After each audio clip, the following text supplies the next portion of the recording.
to go. I got the thumbs up, so we're going to go ahead and Collating. Chris, yeah, I was going to call the meeting to order. Don't be collate. Good morning, and thank you for joining us this morning for our City Council budget meeting. We'll go ahead and get started. Connie, could you please call the roll? Adamson. Here. Gray. Here. Cheatham. Here. Lurick. Here. Ortega. Yes. Stevens. Here. Black. Here. Thank you. We'll move to agenda item 2 is fiscal year 2022 budget development overview. Jim Kruger, Chief Financial Officer, will give a brief overview of the budget development items related to creation of the city's city's fiscal year 2022 budget department. Presentations will be given at this time. Jim. Thank you, Mayor and City Council members. I guess there's several ways we can go about doing this, one of which is I just handed out hard copies. The budget is on the city's website, and the presentations for each day they look exactly like what you see up on the screen now. So it's got the items for June 7th, which includes, I'm just going to give a very brief overview, and then we'll go into the Pocatello Regional Transit budget, Legal Department, Human Resources after that. Employee Wellness is part of the Human Resources Department, but that'll be a separate presentation. And then the Finance Department, Building Department, City Hall, Facilities, Public Works, Planning and Development, Animal Services after that, and then the Mayor and Council. The hope is that we would get through all of those today, and then we've got another agenda starting with Airport tomorrow. I can show you that agenda if you'd like to see it, but I apologize if there was some confusion about where to look for the budget. And just as a matter of a brief update, I've decided I'm drinking Diet Dr. Pepper out of these small bottles from now on. So less is more, and sometimes that's appropriate. It's particularly appropriate for me. I tend to... Does that mean you drink less Dr. Pepper but more bottles? Yes. Okay. I bought twice as many bottles. But it's all in the appearance. That's right. It's all the difference. So just as a review of where we're at in the budget process, at the last budget meeting, basically we got presentations from police, fire, and in the non-departmental area. And in the non-departmental area, that's where we started with. We had presentations by the community organizations that you currently are providing support for. And with what I heard from the City Council, we will incorporate a 2.5% reduction in those community organization budgets. That will be what the mayor and I work together on putting together what we're going to propose to you to tentatively agree to. That would be what would be included in that. You'd asked for a chart of accounts, is what I'm going to call it. You call it a cheat sheet. And I reviewed, this is a little bit more is not less in this particular case, but this is the stack of papers that I have as it relates to all of the details that go into the budget. So I had to do it on big giant paper like that. And so it provides behind the flesh, there's a skeleton framework that each department actually puts in notes into their line items that show what items comprise those. I'm not trying to be dramatic, but I can't give you one cheat sheet because different departments use those line items in different ways. That'll be something that I hope we can work on over the course of time. I know what the desire is. I know that you'd like to see some uniformity in the way the different line items are used. With what I've seen in other agencies, it seems as though a chart of accounts just sort of morphs into something that becomes sort of like an octopus, and it's hard to get your hand on any one of the arms and make sure that that octopus is acting the way you would like it to act. All 8 legs of the octopus are acting the way you would like to have that occur. But so I'll work on that. I don't think you want to get this. And I brought it so that when you ask me questions about my budget, I can hopefully explain it a bit more. And mine is just a little portion of that, a very small portion of that total document there. You had asked for, you'd like to see the total salaries by position was one of the requests. I have a report that I can give to you at the end of the session today, and I think it'll accomplish hopefully some of what you're looking for. And if you'd like to see more, we can probably work on that a little bit more. What I hope for is that as we go through these budgets, is that you give us the opportunity to clarify where needed. Staff wants to clarify their own budgets. And you know that it's entirely possible that we'll go through to the end of the day and that you're going to have enough clarification questions that we won't be able to respond to you today with those. So we'll probably have to provide those clarifications and comments and answers to your questions at a later session. Hopefully we can do as much of that as possible, but we're not going to get to a point where we're going to clarify every single detail for you. We can't do that in these sessions necessarily. So, I'll probably try to help you as it relates to when we get to a point on a particular budget with the mayor's help of being able to just move on and ask you to give us the final clarifying items that you'd like to see as you review the budget for in the next step of the process. So any questions about that? Anything that I didn't bring up that you had questions or clarification points on that you'd still like to see more from us? Oh, there was one other item, I'm sorry. You had asked for some clarification on the police department's organization chart. And I don't know whether we got that clarified for you, but we'll probably still work on it. We did get that email. Okay. So without further ado, I'm going to use this PDF document. This is the same document that is on the city's website. Instead of using the PowerPoint, for whatever reason, it's probably operator error, but when I use PowerPoint, I can't get it to come out of PowerPoint and go back into a normal screen. It messes up my screen display on this Surface Pro. So I'm going to use these slides that have been printed as PDF documents. So Skylar, we know that you're in charge of the public transit department, not the airport. Public transit is your area of expertise as well as other areas too. The org chart for Skylar's organization is showing up on the screen here. We have the handout that shows that as well. We've done everything we could as it relates to accurately depicting the organization chart for transit. Hopefully it conveys what it is that you're looking for as it relates to that part of it. The number of positions for transit shows that 20.75 positions FTE, full-time equivalents, in fiscal year 2016. In fiscal year 22, the budget that you have proposed before you, 19 positions authorized or proposed for authorization. That would be a reduction in that 5-year time span of 1.75 positions.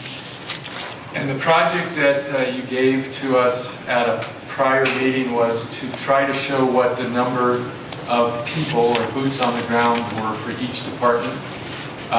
It's an imperfect analysis, I'll say that just to begin with, but essentially it's going through and looking at the hours worked for each department and within each position in that department. And if a person worked half of the year but the other half didn't work, that would end up showing up as a half full-time equivalent. So on average, for fiscal year 2016, that shows us 18.92 FTEs for the public transit department. I can't say exactly why the trend went down to 15.54. One of the difficulties in the analysis is when you have part-time employees or seasonal employees, it kind of skews the analysis a bit, and it's hard to depict that. As you know, I think the world of our financial system, and the personnel part of it is one of the elements that's a little bit hard to wrangle with as it relates to history. We have positions that are now filled by other people than what they were back in 2016, but the way our system works, and a lot of systems work this way, it still shows the current occupant as the name of that individual. But we do have some history. I've tried to take advantage of that history within that context. And then the overall budget for transit, you can see that it's broken up between two elements, both rural and urban. And so in each of the budgets, you're going to see a breakout of pay and benefits, operations, materials and services, capital outlay, transfers, and other. And other is whatever doesn't fall into those first categories. And you can see the budgets from 2 years ago, or not the budgets, but the actual results from 2 years ago. For instance, shows that pay and benefits totaled $2,004,957. 2 years ago, that would be fiscal year 2019, and then going all the way up to the proposed budget, which is in the second or the third to the last column from the right, of $2,236,218 for personnel and benefits. That's a variance of $56,303 for the total category of pay and benefits, and that's 2.6%. And then variance, and then each one of the major categories are broken down. But overall, the budget for transit is proposed at $4,490,394. That's $23,000 less than the budget as revised for the current fiscal year, and a minus 0.5%. And that's broken out a little bit more here, not with a lot of detail. One of the biggest variance items is included in the 2021 budget as revised was some CARES Act money that was appropriated, and that's more or less a one-time type of item, so you anticipate that that would involve some variance there. And then I'm going to let Skylar take it away from there. And of course, we're always open to any questions if that's how you want to start as well. Skylar, go ahead. Okay.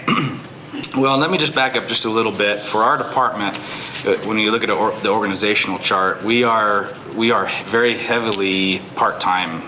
We have just over 40 part-time year-round employees that we have, and so without our part-time staff, we could not function. And so I just want to make sure that's noted. And then on the positions that changed for the full-time, that was an intercity clerk position that we essentially discontinued and we absorbed into some of our dispatching roles.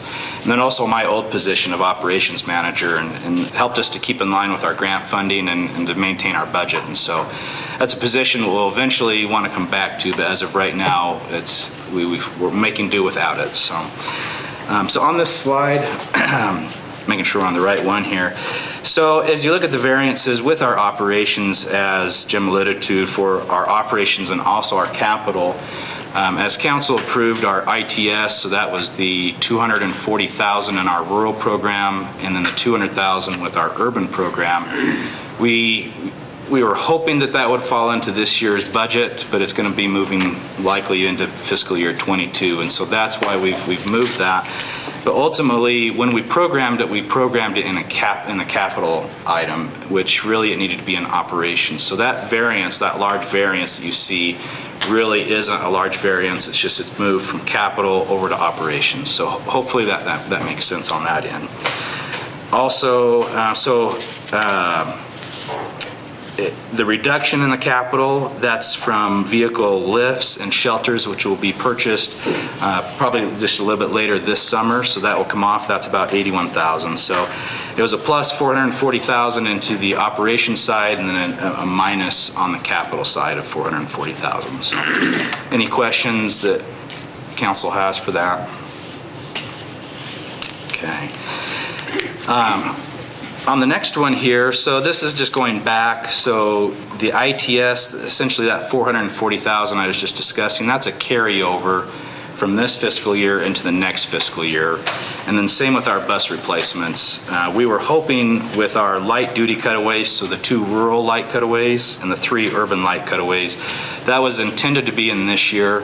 But with the Federal Transit Administration, they are very delayed on funding agreements, reviewing about everything under the sun right now. And so we're still waiting on the urban funding agreement. And so because of that delay, but that'll have to be postponed until next fiscal year, assuming that the council would approve that. Also, the heavy-duty transit coach, that was awarded by council just recently, that is anticipated to be delivered this about mid-summer this next year, fiscal year 22, and so that is 100% of the CARES Act, so that's why that one is also being carried over. The 5 light-duty buses, the 2 rural and the 3 urban, those are under our regular grants, so those are 80% funded by the grants, and then 20% of the match, and that's match that we have from our advertising that we do in the Fund 78. And I guess with that, that's all that I have, unless there's questions from the council. Yes? Yeah, from when Claudia and I met with you, I think I might recall the number, but if you could just remind me, how much of your budget actually comes from taxpayers? I know it's a small amount. Yeah, so essentially of course, there's nothing from the rural side, because that's completely separate, so Fund 8. Fund 9 is about $500,000 that is contributions from the city of Pocatello. All right, I was thinking it was 450, so I Yeah, wasn't far off. it kind of varies each year. Yeah, so thank you. Linda? Skylar, I just wanted one little thing that you said in passing there, I wanted to go back to the grant position. Could you just say a little bit more about that? You said you've been doing without that, but we would need to get back to that soon. Is that? Yeah, so essentially that's why it's me and myself here today is because my old operations manager position, when I became the director, we held on to that position for about a year and unfilled, and then ultimately to keep us within the grants that we were receiving and to meet that match ratio, we essentially discontinued the position. Ultimately, because we knew if we filled it, we were going to be having a hard time staying under budget, which was kind of the case before. And so as essentially, we tried to just absorb within the supervisors that we have now and in my position. So I carried on a lot of the roles and things that I was doing from before. So it was the operations manager position? Correct, and yeah. at some point, you would like to get that back? Yeah, I think we're just not going to have a choice at some point down the road, because there's just so many things that I can do as the director and to properly manage. But we are managing it right now, so eventually down the road we'll want to look at that. Okay. Rick? Do you anticipate any service changes? Not right now.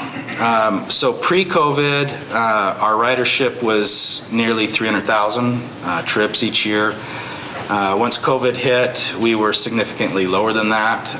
We went to about 187,000 for last fiscal year. Right now, we are climbing again, and so we're anticipating a lot better year. We should be. I know right now we're sitting about 65% of our ridership from pre-COVID.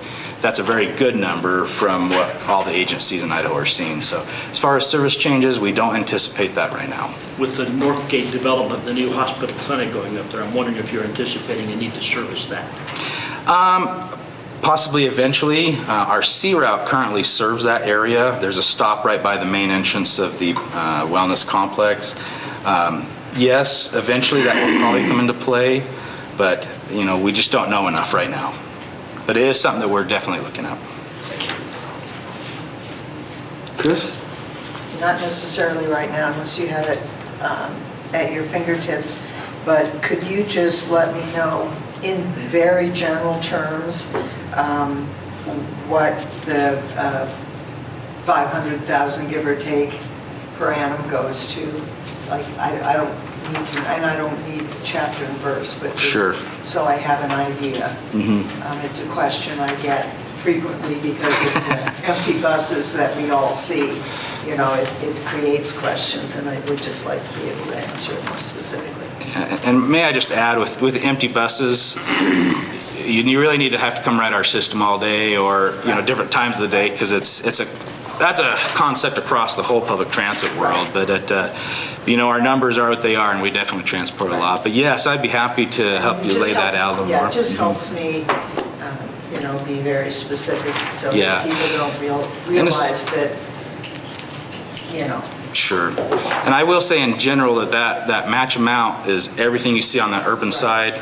It's the require match that leverages everything from all of that. Right. So all the operations, payroll, Yeah. so, yeah. You had 167,000 riders last year, 187, 187? yeah. Yep, Now you're at 65% of the 300,000. yes. And that's of course, at our, and I should clarify that those numbers are through April, or, yes, through April. Okay. Okay, thank you. Thank you, Skylar. We'll move to, I've got to figure out how to get back to where I need to be here.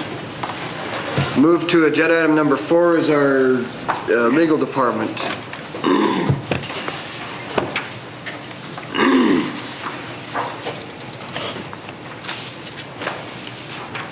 By the way, the detail pages for Skylar's department, I think that's the most number of detail pages.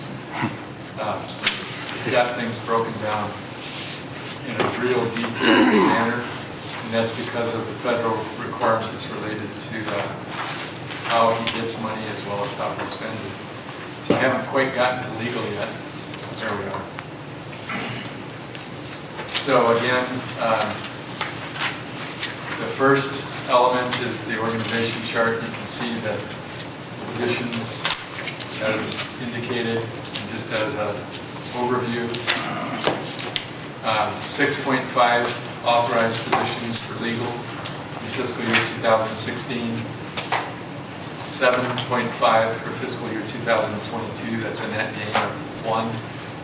And as far as number of positions filled, starting just under the 6.5 in 2016, and then historically there's been almost one position for most of the time during that period of time that one of those authorized positions was not filled in legal.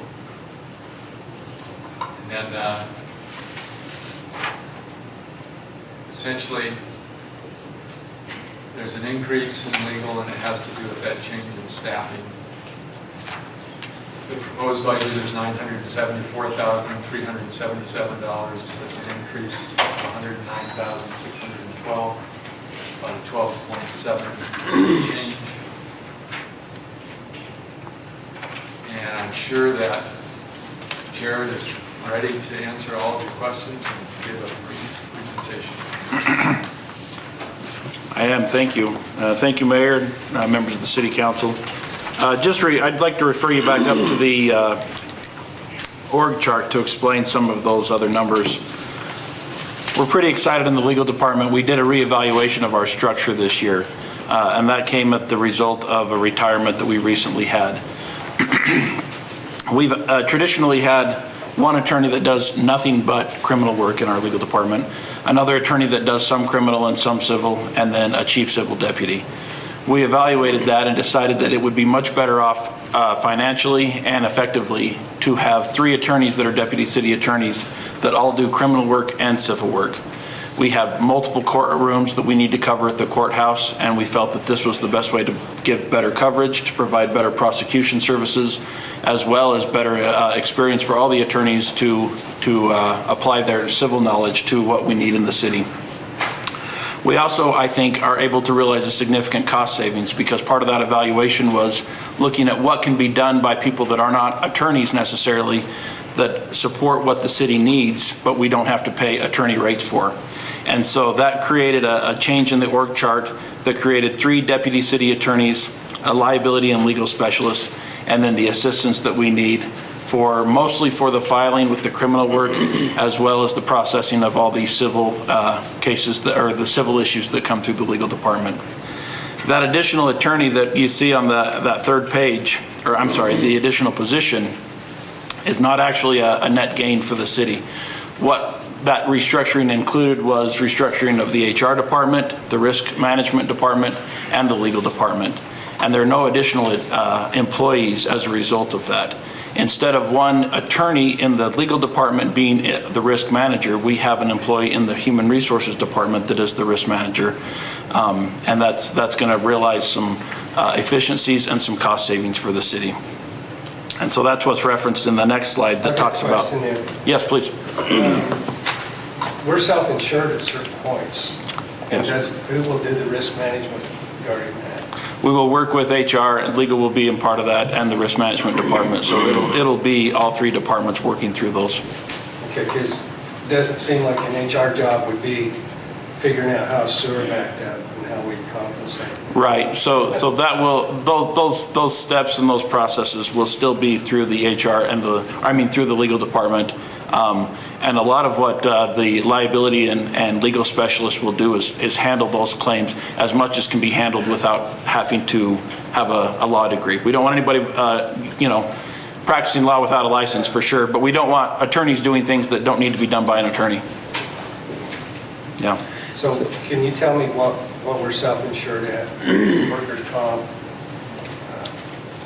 some of those things? I could not get into the details with you on that, but those will be part of the presentations from those departments, absolutely. Okay. Yeah. The other cost savings that we'll see is a result of some legislation that happened 3 years ago, that over a 3-year or over a 5-year period, there's a 20% reduction from the beginning amount that we were paying the magistrate courts. And we're really excited to see that dropping each year. That's funded by an increase in the proportion of liquor tax that is paid to the magistrate courts.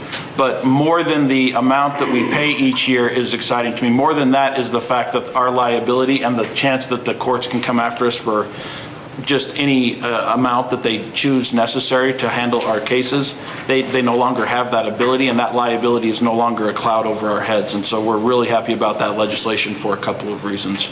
And so we're happy to see that we'll see that working its way to a 0 number, which it will be in 2 more years.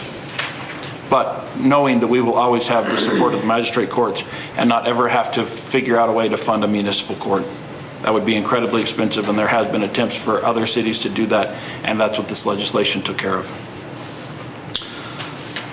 Other than that, it seems like there's a lot of changes. There's really not. It's business as usual in the legal department as far as what we're asking the council to approve. But the structural changes, I think we're going to see great things come from that in the prosecution side of the legal department as well as the civil side. And that's all I have for today. So will that mean greater income from the legal department? I hope so. When we're able to apply more person hours to more cases, there's only so many hours in a day and in a week and a year. And having 3 attorneys handle civil or criminal cases will probably result in more effective prosecution. Now, the cost split of fines and court costs as it comes down is still what it is, and it's not significant. But we're hoping that having 3 attorneys on those cases will make for more effective prosecution, which ultimately does result in more cases probably ending up with fines being paid. Again, then you're into the Bannock County collections process, and that's difficult at best, let's put it that way. And that's not why we're there. Obviously, we're there for justice to be served, but sometimes justice is served by somebody's pocket being pinched a little bit. So we probably will realize some more revenues from that, that's true. Okay, other questions real quick? Okay then, thank you. Thank you, and under 15 minutes, I think, so. Yeah, I think so. Do you get credit? I should. No, he does not. They're 5. Thank you. The thing is under 15 minutes just means you can't bill us for those other 6 minutes he was going to. Okay, then we will move to agenda item 5, which is budget presentation, human resources. So as you can see, a very colorful organization chart that is up on the screen here was actually prepared by the Human Resources Department. All the rest of the departments only got a plain blue and white org chart. HR got a very colorful one, lots of green and blue, and you notice the Hey, black I sent the boring rectangle white at one the back. top You there. didn't use Human it. Resources Director. Yes. So I'm sure Heather has comments for you as it relates to her org chart. I'm just going to jump down real quickly. You can see in the case of the human resources financial totals here that it reflects the change that was mentioned in the legal department's budget. It shows pretty much steady staffing for human resources over the course of time, and in fact a reduction of 1 with this proposed budget. And I'll let Heather take it away from here. Heather Buchanan, Human Resources Director. So we do have some shifts in our budget this year. There we go. Consulting services, as you know, we changed EAP vendors in January and that cost did go up, so that increase is built in. Standard EAP is paid out of the HR budget to cover all employees. There is a decrease in the wellness budget. In the HR budget, which was the testing Chief Gates talked about. Currently, HR pays for all the entry-level testing. With the changes in model and how frequently they're doing that, HR can't absorb those costs within our own budget, so we've divvied that out to the 2 departments who are doing the testing. We still facilitate and order the tests, but they are paid for by the departments now.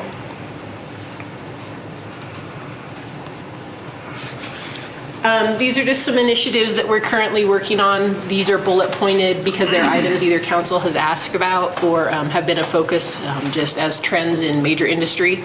The little red bullet point under number 1, that should say may occur, not will occur. So diversity, equity, and inclusion remains a hot button topic. We have looked at options there. It is very expensive training to roll out. The other problem is we run 24/7. It's very hard to get all personnel there for standard training, so our costs are exponentially higher than an industry where you only work an 8 to 5. Training, that's always a big issue. HR does not house department training budgets. We have less than $10 per person per year to bring training across the city. Departments house those funds within their budgets, and then they find the training that their employees need. There is also not centralized tracking of training items. The wellness program continues to adapt to be tailored to trends we're seeing in our major medical costs. It's been a while since we did a comp study. If council wants a more robust, comprehensive study done on that, that is done externally.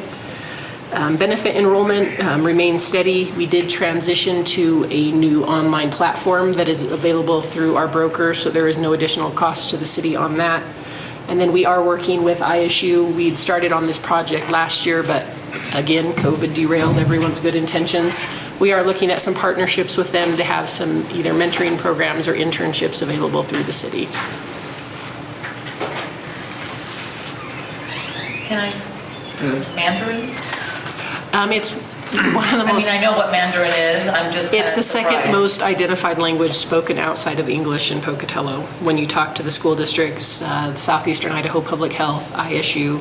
Wow, okay. No, that's exactly what I thought. I mean, I'm like, really? Yeah.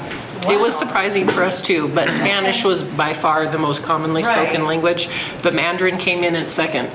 The translation service cost is very high. It's usually a per word charge, so we are looking at lower cost alternatives to get some of our forms translated. We're struggling a bit with that right now. We're working on it. Chris? Recording for free. If HR, if you and your staff believe that diversity, equity, and inclusion training is important, and I say if you, and obviously you don't have the budget to provide that, what, if any, options would council have to support you by, I don't know what, a recommendation, a direction, whatever the correct process would be, so that departments understand that that kind of training is important across the city, and therefore they need to make it a priority within their department? I honestly think the best approach for the city with DEI items is a citywide approach, not necessarily training, but in how we provide services or what services are available at our facilities. Again, very expensive. The mayor and I have talked about several of those options. If we're looking at a training structure, there are items you can do online. Obviously, they're not as good as in person, but when you talk about in person for a DEI measure, you're looking at least $300 per employee. Then you run into the struggle, is the training mandatory or is it optional? Mandatory training is very rarely well received and people are resistant, so they're not getting anything out of it. Optional trainings are very rarely attended, so you're paying a much higher amount per person because bringing the trainer in costs so much. It's a careful balancing act. I think we've recommended to departments, and I know the mayor's office, I know the street department and sanitation department, they're implementing some of those trainings with their budgets as they have room for supervisors and people who have interactions with the public on a regular basis. The mayor and I have discussed some options on things we can do to our facilities to make them more DEI compatible, more easily accessible by the public. Again, those are all big ticket. If that's something council's interested in, I could bring that as a work session item.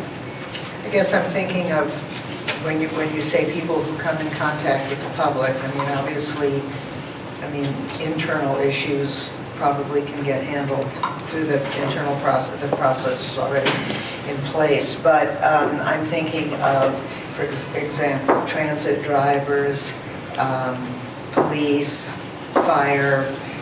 There probably are others that I'm just not aware of or thinking of. And so I'm wondering, anyway, I'm just wondering about that because, as you say, if it's optional, sometimes doesn't get handled. And it appears to me that we have some people who really do consistently come in contact with the public, and those people, it seems to me, should be pretty highly trained. HR has made the recommendation. I can't speak to what police and fire's training budgets are big because of head count. I don't know what they're doing at this time. So what options would we have to support? I mean, if it's not important, then fine, but if it's, if it sounds as though, you've made the efforts you can make, what options exist for further encouragement? Well, we've got a number of different online training opportunities that we've put out to staff so that they can do that. It is absolutely extremely important. The issue is like Heather said, is the expense, and if the council's interested in the expense of what that is. And so we've worked with HR, we've worked with legal on some different opportunities and different things. We've got to get some of those numbers, that's what it costs before we can really truly bring it to council and say, all right, this is the cost. Our trainings we have run from, I don't know, we've seen prices as up as high as a couple $100,000 to train everybody, which just isn't going to happen. We recognize that. But then we've also had, these, for example, these nursing pods, they run from $9,000 to $20,000, and so it's, we've got some, If you go into an airport like the Denver airport, because most of us have flown through there, they have these standalone little rooms. They're called a mother's or a nursing pod. Oh, nursing. Yeah. Oh, I thought you meant nursing. Child nursing. Okay. I was like, I didn't mean to. thank you for the visual too. I didn't mean to actually do that. But I was like, what's a nursing pod? Okay, no. A lactation station? Thank you. If they had like that, I would have got. That I would have got. But, okay, all right, sorry. So I guess I'm wondering if Streets has taken it upon themselves, for example, to use some of their existing training budget and focus it in this arena. That's what I'm asking. I guess my question wasn't clear. What options would council have in terms of highly encouraging in an accountable fashion departments to explore over time using their training budgets to include an emphasis on this area since it appears to be important? So I think the options are, I don't really know. Heather, help me on this one. What are I mean, can we make a Council's- recommendation? Can we make a directive? What are the process options? So one constraint we do have training is there are certifications that have to be kept in place for staff. Right. Most departments don't have excess funds. A lot of the departments we've talked to, they're happy to look at, if they have extra money at the end of the year, purchasing these for a few employees at a time. However, just a blanket across the board is pretty difficult. Engineering is a very hard one, legal's hard, street is hard, police and fire is a whole other ball of wax. Right. Departments are making the effort. I think there's things we could do on the city level. The HR is looking at our small training budget next year. One of the things we're hoping to use my whole $6,000 for is just a communication class for employees, and the police department has volunteered to do de-escalation training for our employees. We'll be hopefully running those later this summer and early fall. Spring and early summer is not good for many of our departments, so we pushed that off a little bit to the early fall. So we're going to implement those. The police department's been great about working with us. It's like a 3-day training. They're going to whittle that down to like a half day for employees. So I think the question is what can the city council do to encourage? And I think that's just it. Encourage departments when we have the opportunity to have those trainings and to do these. So how do we do that other than say it here and then assume that they're encouraged? I think continue in saying it, just continue to beat that drum. I mean, we can. And it probably wouldn't hurt to increase some dollars somewhere that can help them, because I do know that, as Heather said, that you've got some departments in some areas that have to have ongoing training, and that's what those are, and so that's what they budget for. So I would recommend my recommendation is that council make this focus area a priority, and that if council decides to do that information then is communicated in writing to department heads and council, so that it's clear that it's occurred. And then secondly, at some point, once we get through all the current high-intensity work, I would really like to have a thumbnail sketch from each department about what they are doing in this arena, what their near-term plans in this arena are, and what they believe would be beneficial for their department that they currently cannot afford. So that we have we begin to have some kind of a portrait citywide about what we are doing in this arena. Linda?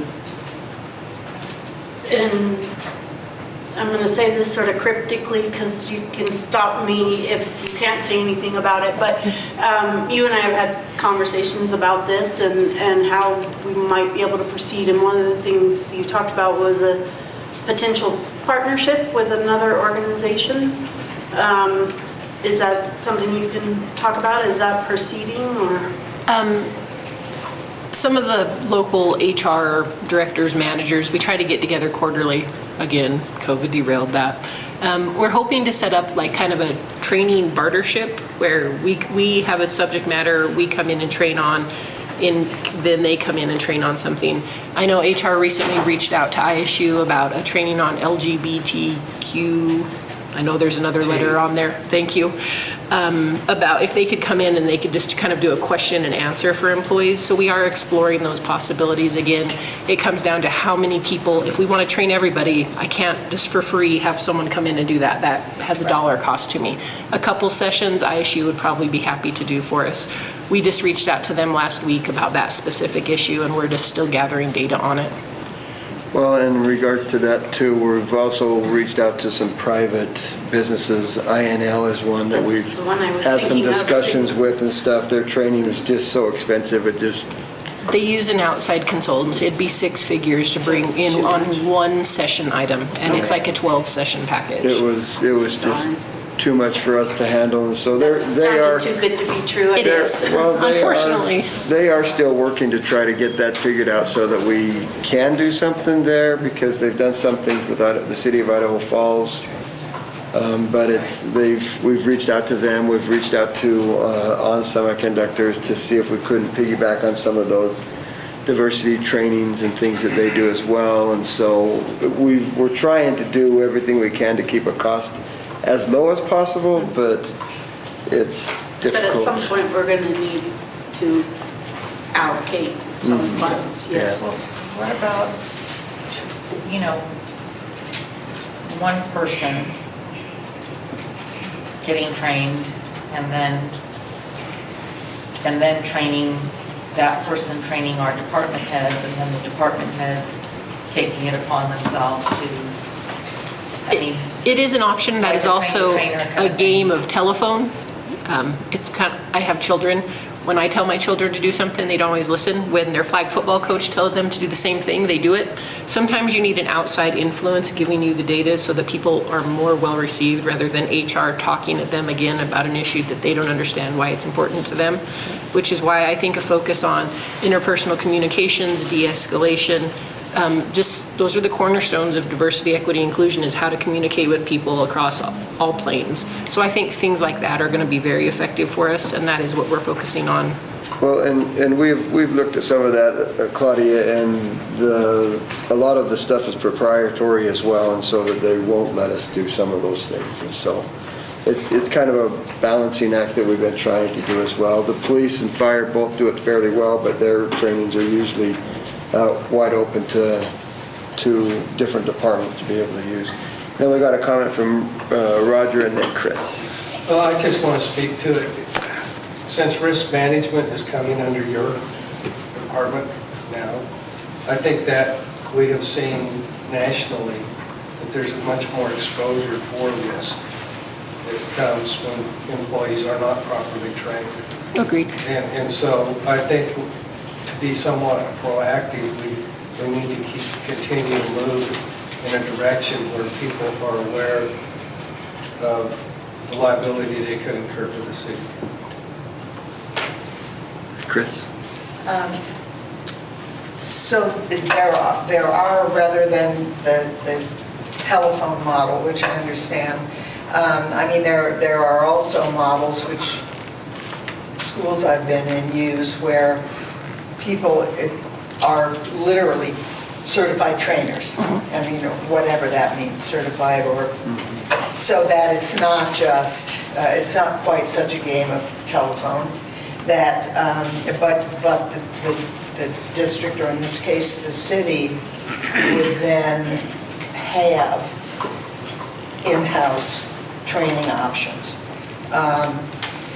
And of course, usually, I mean, that training can be expensive, and so what a lot of institutions do is require some kind of commitment, so if you are paid to train, then you have a commitment to,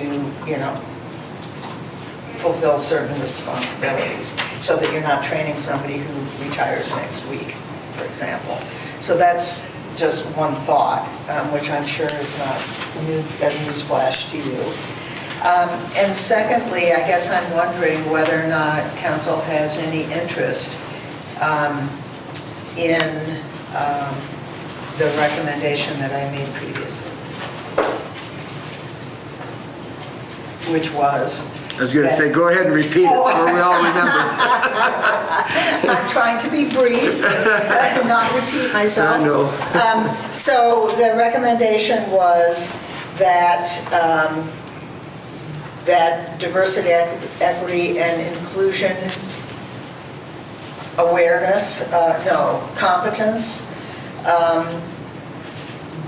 is important to council, and that departments and employees are encouraged to do whatever they can to become literate, and that information be communicated in writing to certainly at least department and division heads, as well as council.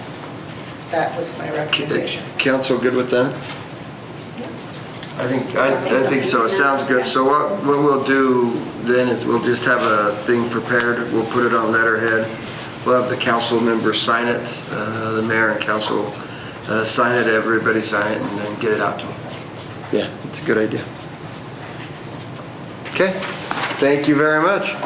All right, with that, we have, before we move to employee wellness, we're going to go ahead and take a break for a few minutes and get the screen, everything back up and running. So Didn't it take Jared 6 minutes? So we're gonna take Jared's extra 6. It was. Thank you, that's right. Thank you. So we'll be back in a few minutes, 5 after. Good morning and thank you for joining us after our break. We'll go ahead and continue on. During the break, I was informed that agenda item number 6, the Employee Wellness Division, was combined with the Human Resources Department presentation. I don't know if that's because Heather wants credit for 30 minutes and faster than 30 minutes, or what happened there. However, It wasn't your fault. that presentation has been given, but I asked Ann if she would come in case the council had any questions for her, any clarification on this. Chris. Are we continuing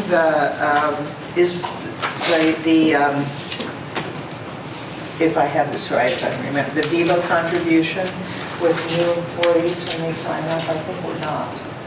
Correct, yeah. Yeah, so the 42,000 has been removed for the Health Joy incentive from last year. Okay. Yep, that's what that big decrease is. Okay, all right, sorry, I didn't Nope, you're good. have a chance to look at this ahead of time. Just a Linda? quick question for you Sure. about the, sorry, I was like, kind of went blank. The wellness program and the health fair and everything, and wondering if this next year we'll get back to our old way, or are we going to do some kind of hybrid, or what are you thinking? We definitely learned some very good things and some bad things about our traveling COVID health fair. Obviously, we were missing vendors. We were missing a lot of the things we could have done, like skin cancer screenings and those things. But there were some other things that we took into it that were really good. Like, I don't see that I'd love to stay electronic on the paperwork. That was very beneficial to our vendor, those types of things. So I'm hopeful. I've added it to the survey this year to kind of see what employees thought, if they'd like to stick with that type of function, or if we go back to what we have here. I know from an HR perspective, it was really difficult to tear down and set up 6 times, but it was very convenient for the departments that we went to. So there's pros and cons there. I'm just gonna take a look at the survey and we'll probably adapt. And are we going to do our walking challenge? We are gonna do our walking challenge. It'll start in July, so watch for that. Okay. The hottest month of the year, you want us Yeah, out just walking. gonna Yes, say. I just like to wear you I guys mean, my out. goodness, you have a drinking and water drinking. Yes, we are planning Let's to. do September, can we? I mean, October. She wants us sweating is what she wants. Chris, you had a comment?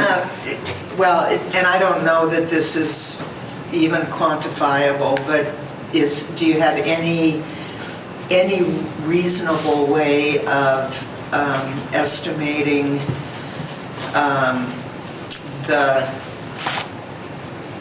savings or the cost effectiveness of the wellness program in general? And I understand that's an easy question and a complex. There's qualitative and quantitative measurements, of course. Right. We rely on AJ to help us with the consultant side of the medical part and where we're catching preventative things or, Right. Somebody walking that was unstable, what that would have. But then we also rely on the qualitative. So, we are relying on employees to tell us, did you lose weight in this challenge? Right. Did you see a change in your metrics? Have you Right. improved your cholesterol from last year to the Right. previous? So yeah, you're right. There's some pieces that make sense there and there's some pieces that don't. Right. But I do know, we spend, where are we at, about $50,000 a year. If you catch one cancer claim, you've saved your $50,000. Of course, that's preventative, like we talked about last year. But there are other metrics there, I don't know if I can put a value on me losing points in my cholesterol or, you know what I mean? Right. The long-term effects of that. Right, but clearly whatever it's costing us, as you say, one cancer claim, so I'm gonna guess that we through the health fair, not that it wouldn't have gotten caught some other way perhaps or perhaps not, but we're catching enough early stage serious situations that the $50,000 is clearly covered. Well, I think one of the ways it's kind of quantified is that our insurance is recognizing that as a very important program. Okay, any other questions?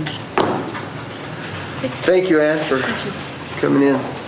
We'll move to agenda item number 7 is the 2022 budget presentation, Finance Department. So we'll just turn the time over to Jim. Sorry, got lost in the sauce here somewhere. The finance department doesn't have a budget for this year. Of all things, right? Kind of like a postman's holiday, the finance department, the director decided to not have a budget. So I was speaking with Councilmember Bray during the break, and we were talking about a return to normalcy in general. And this would be one of my objectives probably for this upcoming fiscal year, and it has been for the 4.5 months plus that I've been here in the city of Pocatello, is just a return to normalcy to the finance department and a return to normalcy for me, and I'm sure for the rest of you as well, to feel like things are kind of normal again in the finance department. So when you look at the org chart for the finance department, you know who is the person that is up at the head of the page there. We haven't had a deputy CFO for about 6 or 7 months. I went through recruitment and was not successful during the recruitment. All the rest of the positions are filled at this juncture. We have, and when I say we, I mean this in all ways that should be taken. We have a very well-trained finance staff, and they know a lot about each one of the positions that they're in, but I'm finding that there's a severe need for training. So we were talking about training in some of the other budgets. This is an example of where if you don't have good training, things can go awry. And the people, so if I were to kind of convey this in a debits and credits approach to things, which I tend to do at times, the debits are usually thought of as costs and the credits are usually thought of as good things happening. So the costs are what we have to pay in order for the good things to happen. So there's been a cost involved with turnover in the finance department, and it's not necessarily a cost that you see in dollars and cents in the finance department itself, but you can see it as it relates to how that works its way through to the rest of the departments. There's a cost associated with you not having a system that provides information to you in a relatively available manner. And I'll just give you an example. You were not aware that you had the budget for today's meeting. It was posted out on the website. That's something that we want to make sure that you know. Whenever financial information is available, I'd like to make sure that you have it available to you. The system that we have right now, and I'll say this, it's a good system. It just needs to be improved upon, augmented. And I've been really happy with the system support that I've been getting from the information technology area. But we need some work. And one of the elements that I'm including in here, I did not include an estimate for the cost for a new financial system. I've changed my mind a little bit over the course of time. I believe that we can probably work through some of the issues that we have with our current system, but I also believe that we need to get some better report writing capabilities. And to do that is going to be at the tail end of the system, essentially. And I will go through a process and hopefully in the very near future get a firm on board that will provide that report rating capability. To provide even just this group of reports, a lot of the formats that the system uses aren't applicable. To provide the detailed expenditure reporting, yes, I can get the detailed expenditure reporting to you, but it doesn't look like what you saw. It looks like it's kind of all scrambled up and it doesn't necessarily work very efficiently. So we need training in budget area. I need people that have the ability to get in and do some budgeting numbers. They have some of those capabilities right now. On the audit side, most of the work that's been done as it relates to the audit elements, putting together the schedules and things of that nature has been done by me. I haven't been able to do a lot of that because I've been working on the budget. So consequently, there's a real big need for training in this budget. I don't know that I have enough in the budget, but I'll make do with what I do have for training. So I'm showing a flat budget for the finance department, $1,600 more in the upcoming fiscal year as compared to the current year. 0.2% increase. Are there some areas that we could work on and maybe be a little bit more efficient? I believe so, but I don't know that this is the right year to do that within the framework of what I've just mentioned to you as far as the staffing issues. And I'm not saying I have a problem with the staff. I'm just saying that I feel very good about the staff that's in the finance department. I just believe that we need to work on training and make a commitment to it in the form of providing the support that's needed. Aside from, I'd be happy to go through any of the line items that you'd like to and answer any questions that you have, but I will be making a request to purchase some budget and accounting software, but mostly the report writing capabilities that an add-on to our current system would provide. And that's all I had in the way of my presentation. So this is probably completely evident and I'm just not seeing it. In the organizational chart, what is AP/AR? It's not Associated Press, I'm sure. Accounts payable. I wish it were. Okay, got it. It's She just accounts answered that. payable and accounts receivable. Got it, okay. And Yes. then what is accountant HT? Halftime. Halftime, okay. All right, and then when early, after being sworn in, I had a few conversations with finance to try to understand who was responsible for what, because there appears to be essentially a finance person in nearly every department, as well as a finance, at least that's what I was told. that each department does their own finance, and that the so-called city finance department is actually a treasurer, not a finance department. And I'm wondering, I've been curious about that ever since, and I'm wondering whether you have any thoughts on that after having been here a short time, or whether that's a topic for a different conversation on another day. At first, when you said that you got sworn in, I thought you were going to talk about how you were going to swear at me. Oh, no. Thank you for not doing that. Yeah, anyhow. So the issue as it was presented to you, I'm not sure the total framework from which that statement was made to you. Sure. As it relates to a finance department versus a treasurer. I think it's both. That's just my humble opinion as to how it works organizationally. So I fulfill the role of a treasurer as well as a finance director.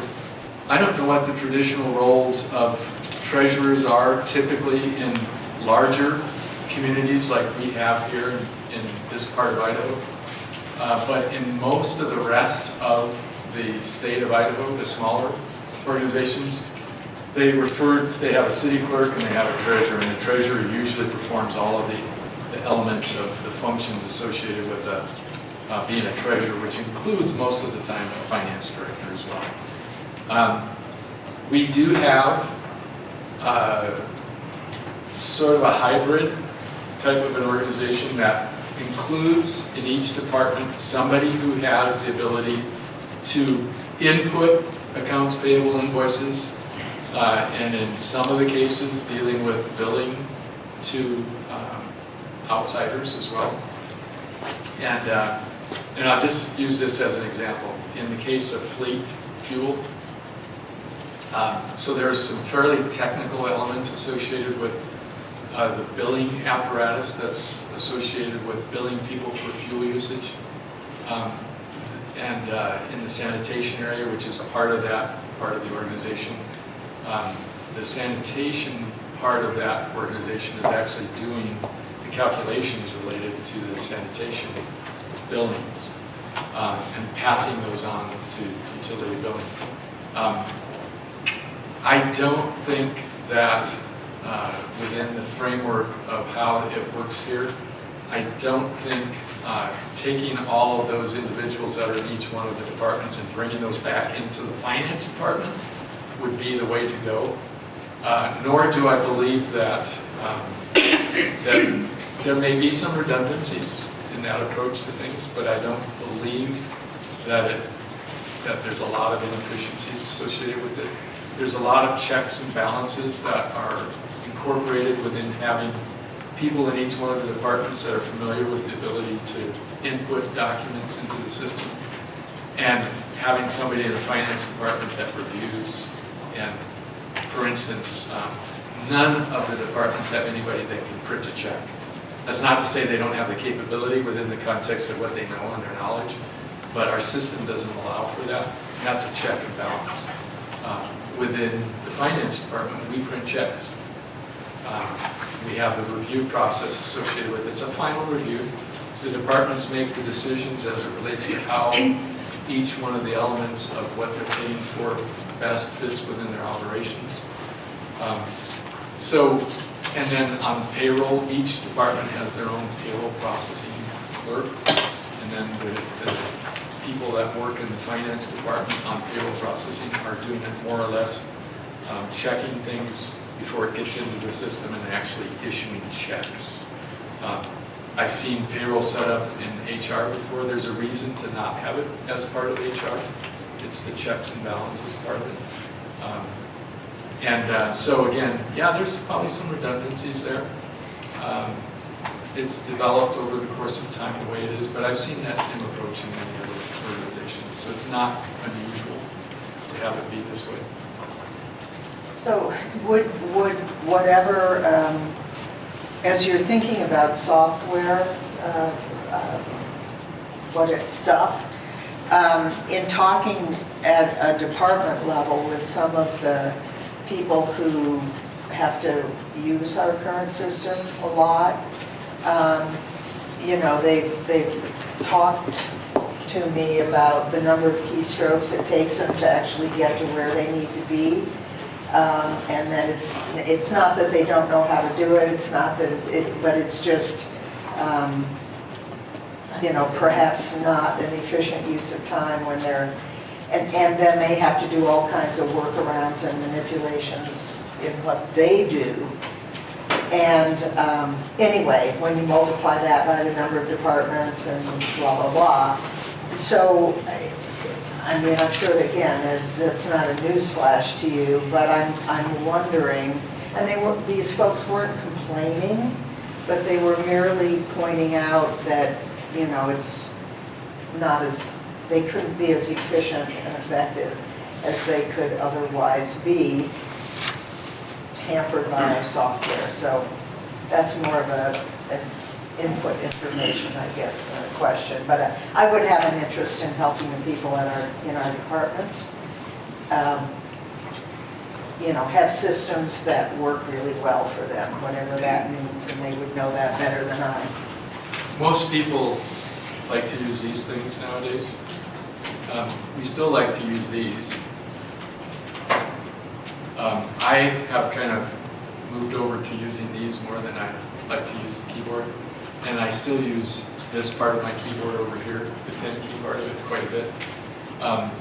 But that's part of the problem that we have with our system right now. The part that allows us to be able to use this is just built on top of the part that uses this.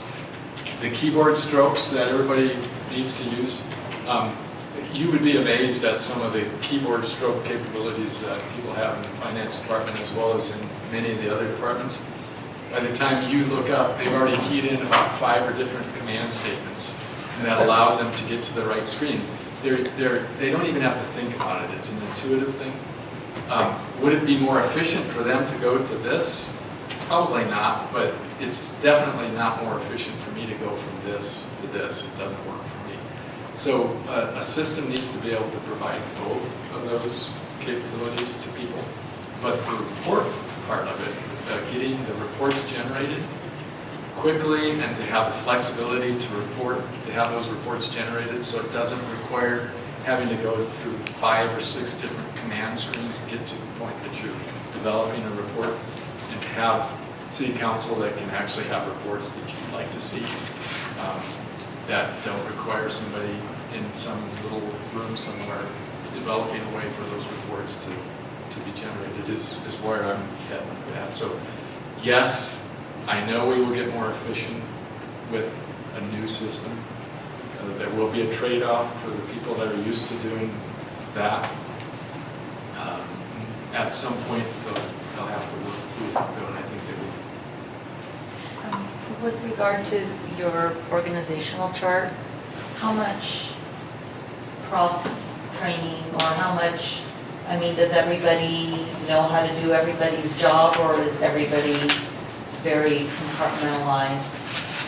Is your AR, AP person only know how to do that, or, you know? The real quick answer is they are cross-trained in many of the other, all of the different elements. There's somebody that has some cross-training in each one of the elements. Okay. And that we still try to, even though it might look like this is a big finance department, there's still reasons to have some compartmentalization for checks and balances purposes to make sure that the person that's billing people and receiving money isn't also one that's writing checks to people. Right. All of the elements that go along with it. Right, but I mean, So if we wanna one keep them- person gets hit by a bus tomorrow, Right. there's somebody else who has some awareness of how to Yes. pick up that slack. Yes, and what I did have found though is that there are some elements related to the audit preparation and the budget preparation that those are some of the areas where people haven't really been trained as much as what they probably should be. Is salary part of the recruitment problem for a deputy CFO? Yes, I believe it is. And rough estimate, what would put us in a ballpark?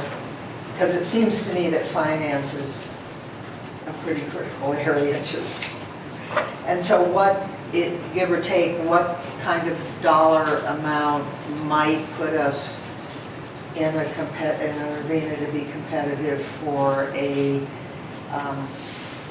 person who would have, in the best case scenario, the possibility of succeeding you even though you're 35 and have years to go, so that we're not caught in a situation similar to what we experienced recently.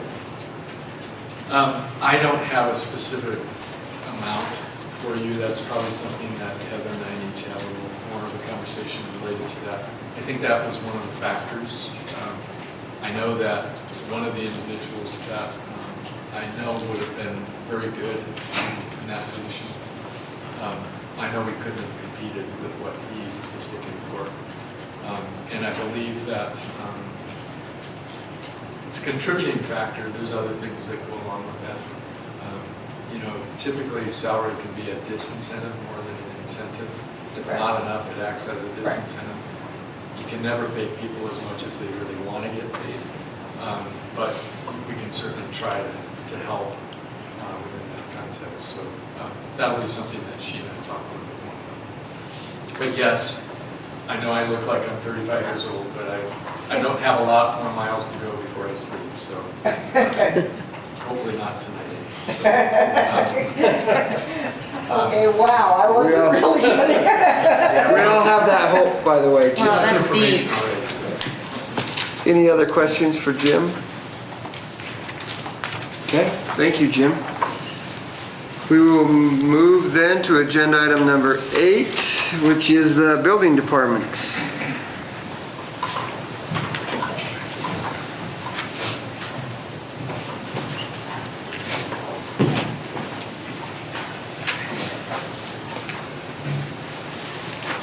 So you can see the organization chart for the building department up on the screen there. So building official, and then 2 permit technicians, and an electrical inspector, plumbing and mechanical inspector, and a building mechanical inspector.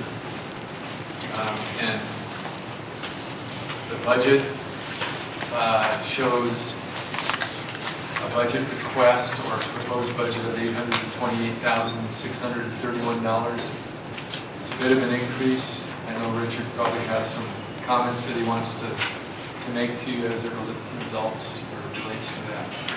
Number of authorized positions, 6, which has been steady over the course of the last 6 years. Despite, I know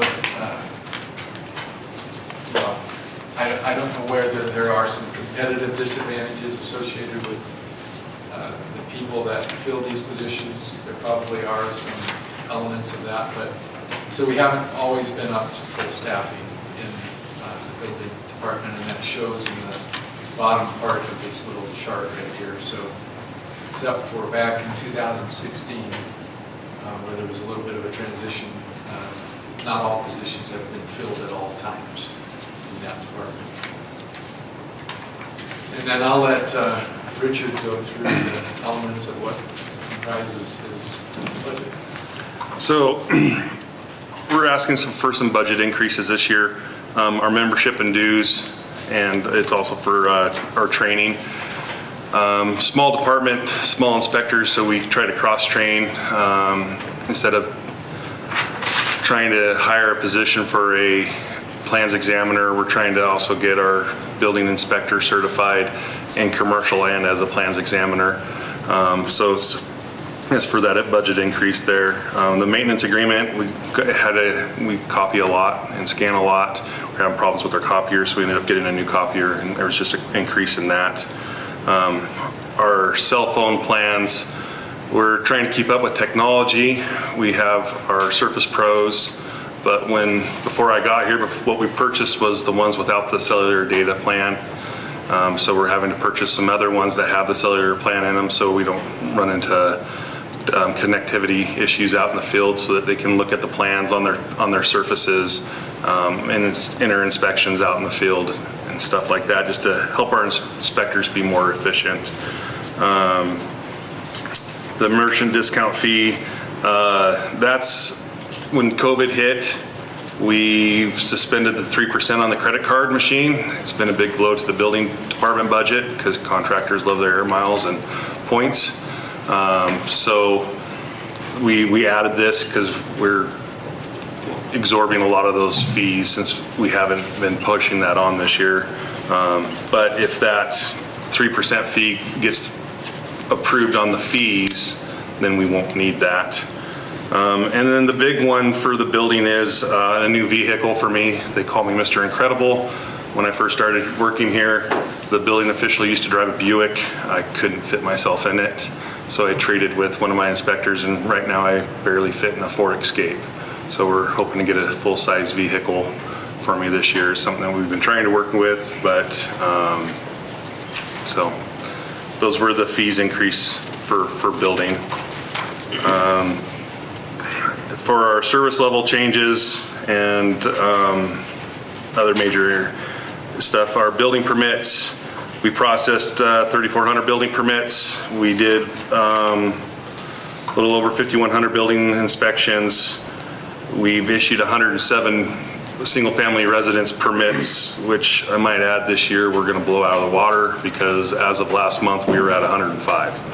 So, and that's just crazy. But things are growing. Our construction value and then our collected revenue, which was down a little bit from last year, which was to be expected due to the permit for the temple. But this upcoming year, I think we're going to be back up to where we were. Are these 2020 numbers in? Yes. Richard?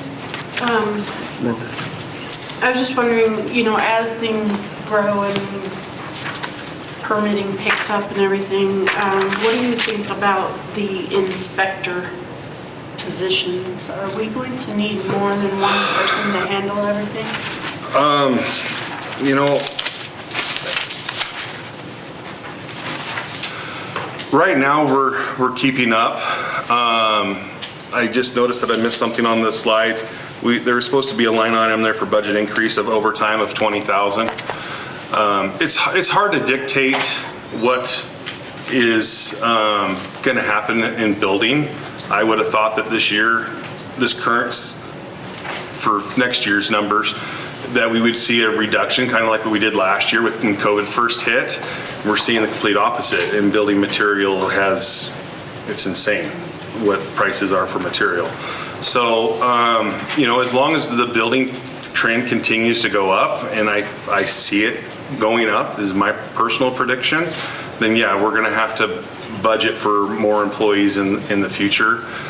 Along that lines though, it also comes with, you know, being able to afford them, and that's, you know, something that, you know, works in with HR, but like our electrical inspector is gonna be retiring here probably within the next year. And, you know, we pay our electricians in the $20 an hour price range, mid-20s, but they're making 45 for a journeyman electrician out in the field. So we got to try to convince a journeyman electrician to come to work for the city and make half the money that they make. And that's just not a city of Pocatello issue. That's nationwide, and especially in Idaho. You know, the staffers, you know, they just make more money in the private sector. So, I mean, there is benefits of working for the city, but, you know, that's something that, you know, that we need to look at in the future for our recruiting. Rick? Is it time we stop doing Chubbuck inspections?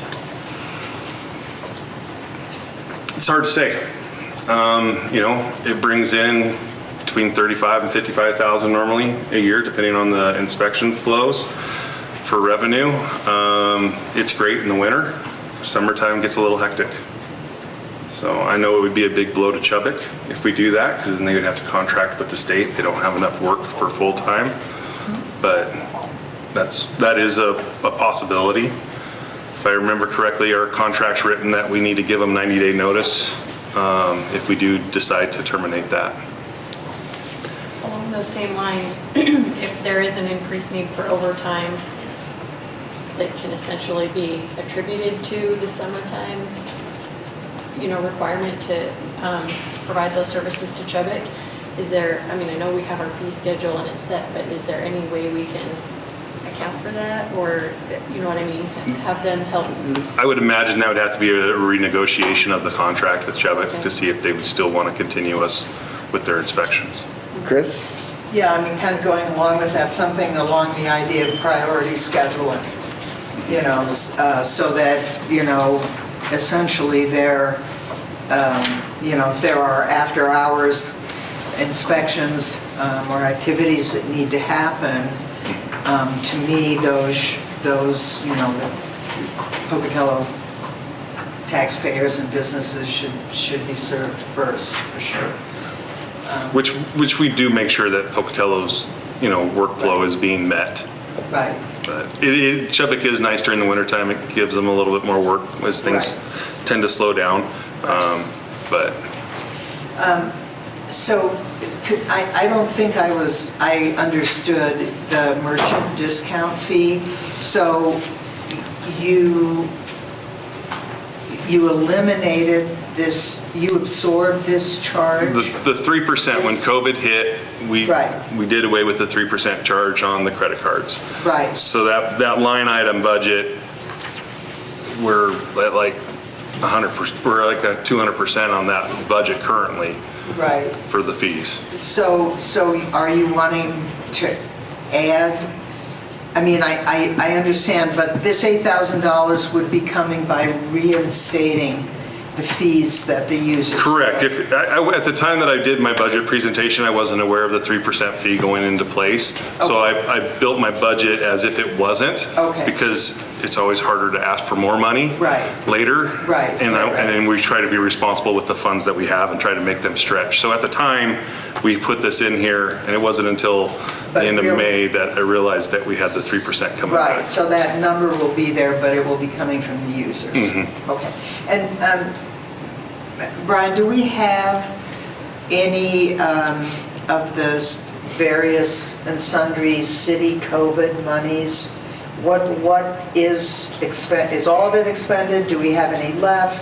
What can it be used for? So we've spent all that we had, and then we found out that we had some more, and so I don't think we spent it all, but that's more of a Jim question. Okay. So, as I've indicated to you, there is an amount that is in the current year's budget. This year's. Is that the 10.8 or different? No. So not the 2022 budget. The 2022 budget we could use some of the 10.7 million related to next year's budget. In this current year's budget, 2021, long story short, we had some $1.7 million worth of COVID relief that we got. We did not spend all of that, and it is available.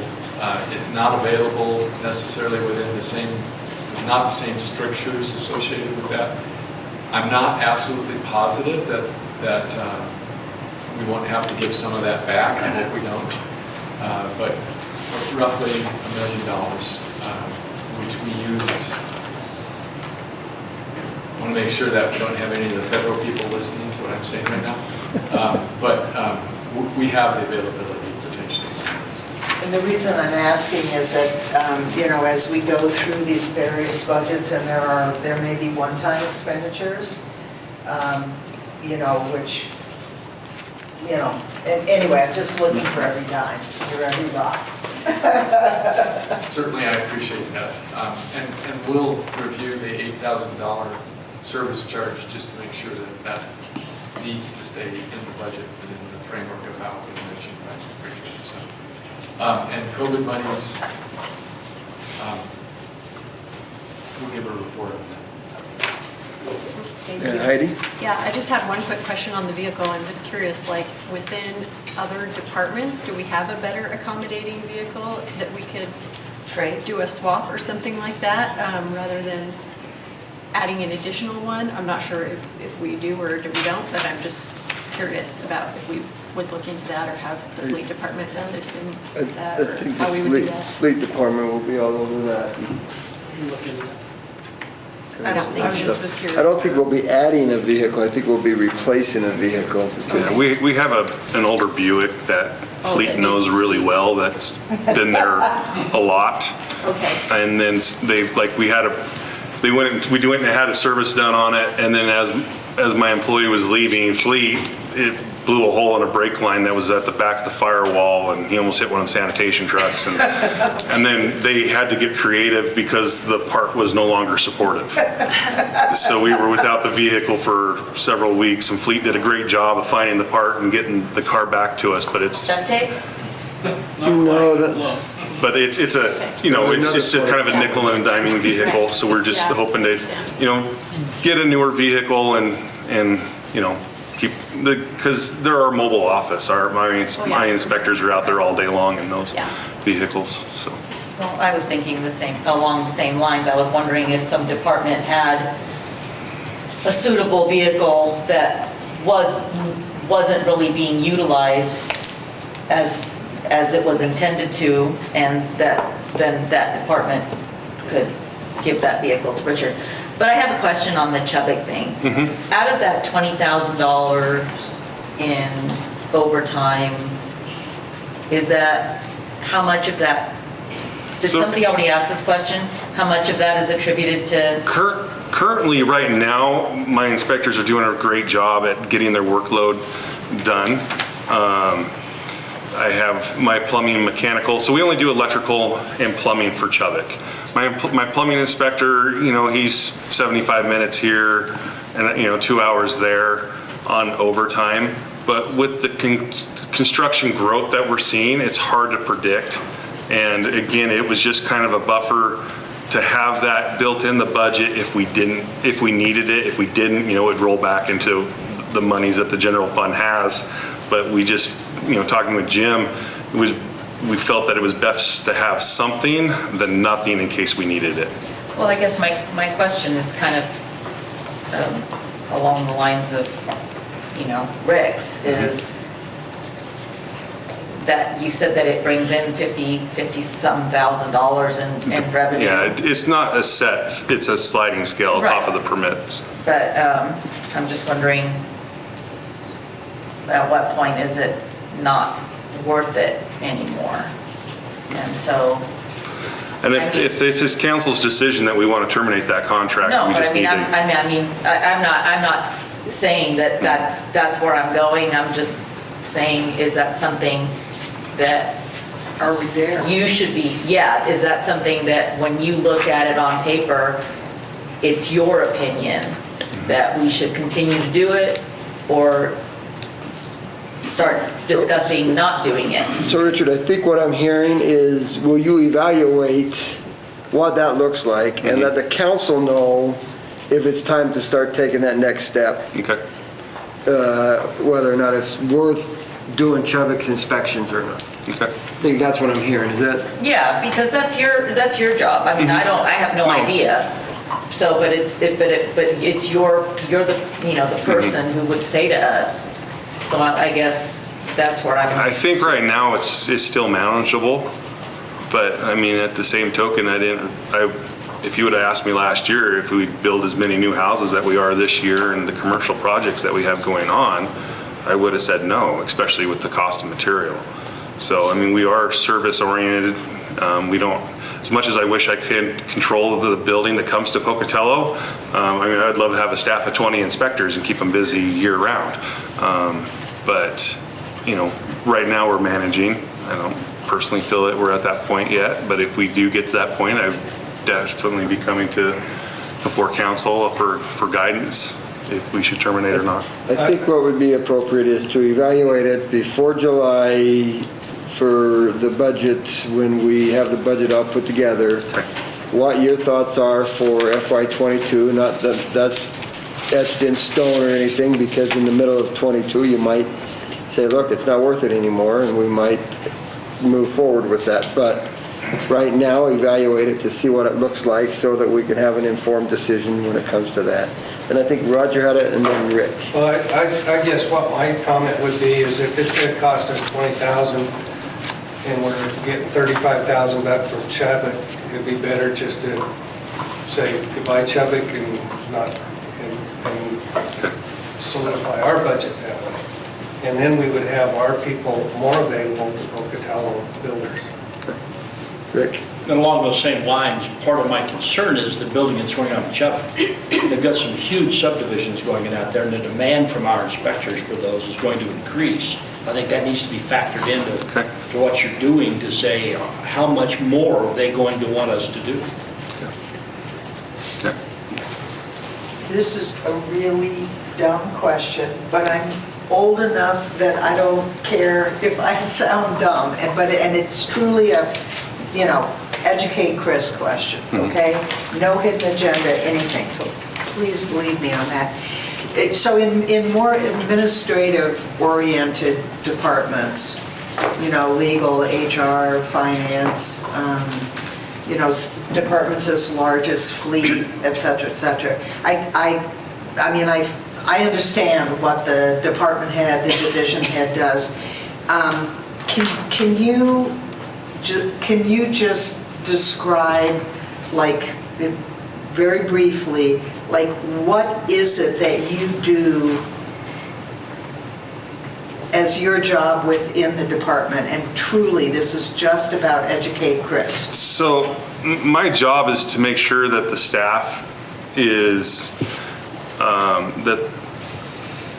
that everything runs smoothly. If they have any questions, if they have any problems with the builder, I'm that liaison between them. As the building official, I have the final say, so I interpret code. We do have a code board of appeals, but I get calls constantly on, hey, we want to build this, what do we need to do? Or, hey, we ran into this problem, what do we need to do to fix this problem? So then I'm going out in the field and I'm meeting with the contractor or an engineer and. Got it, so it's kind of thinking it's similar in your arena to what Merrill and the other engineers and city engineers and so forth do in working with developers, et cetera, but in your arena. Okay. And also administration now, Right. Making sure that the permits techs are covered for their breaks and lunch, or when they go on vacation, Sure. they'll sit up there and issue permits and then the adopting of the codes, Right. and all that It just stuff. helps me understand the difference Yep. between, what you do versus, what some of the people in planning problem. do. So, thank you. Any other questions? Thank you, Richard. With that, we'll move to agenda item number 9, the City Hall facilities. Richard, this is you again. Yep.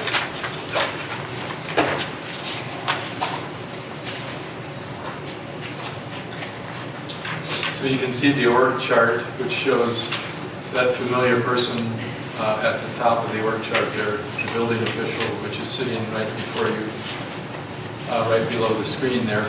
And then he's got a custodian supervisor, a lead custodian, and then 2 other custodians. And this is, from what I could see in the analysis that I did on the FTE equivalents, we do utilize some part-time staff for custodial purposes, and that's why you see some variations there. It's a little difficult to do an analysis in a department that has seasonal or part-time employees to try to peg that to what the full-time equivalents are. But it shows that the department in 2016 had 3 FTE, has 4 now, so that's an increase of 1. But again, I know that they've got some part-time employees as well. So, Richard, I'll let you go ahead and explain the variances. So, this year the staff had a challenging year with COVID-19, making sure that the building was sanitized and clean to keep a healthy work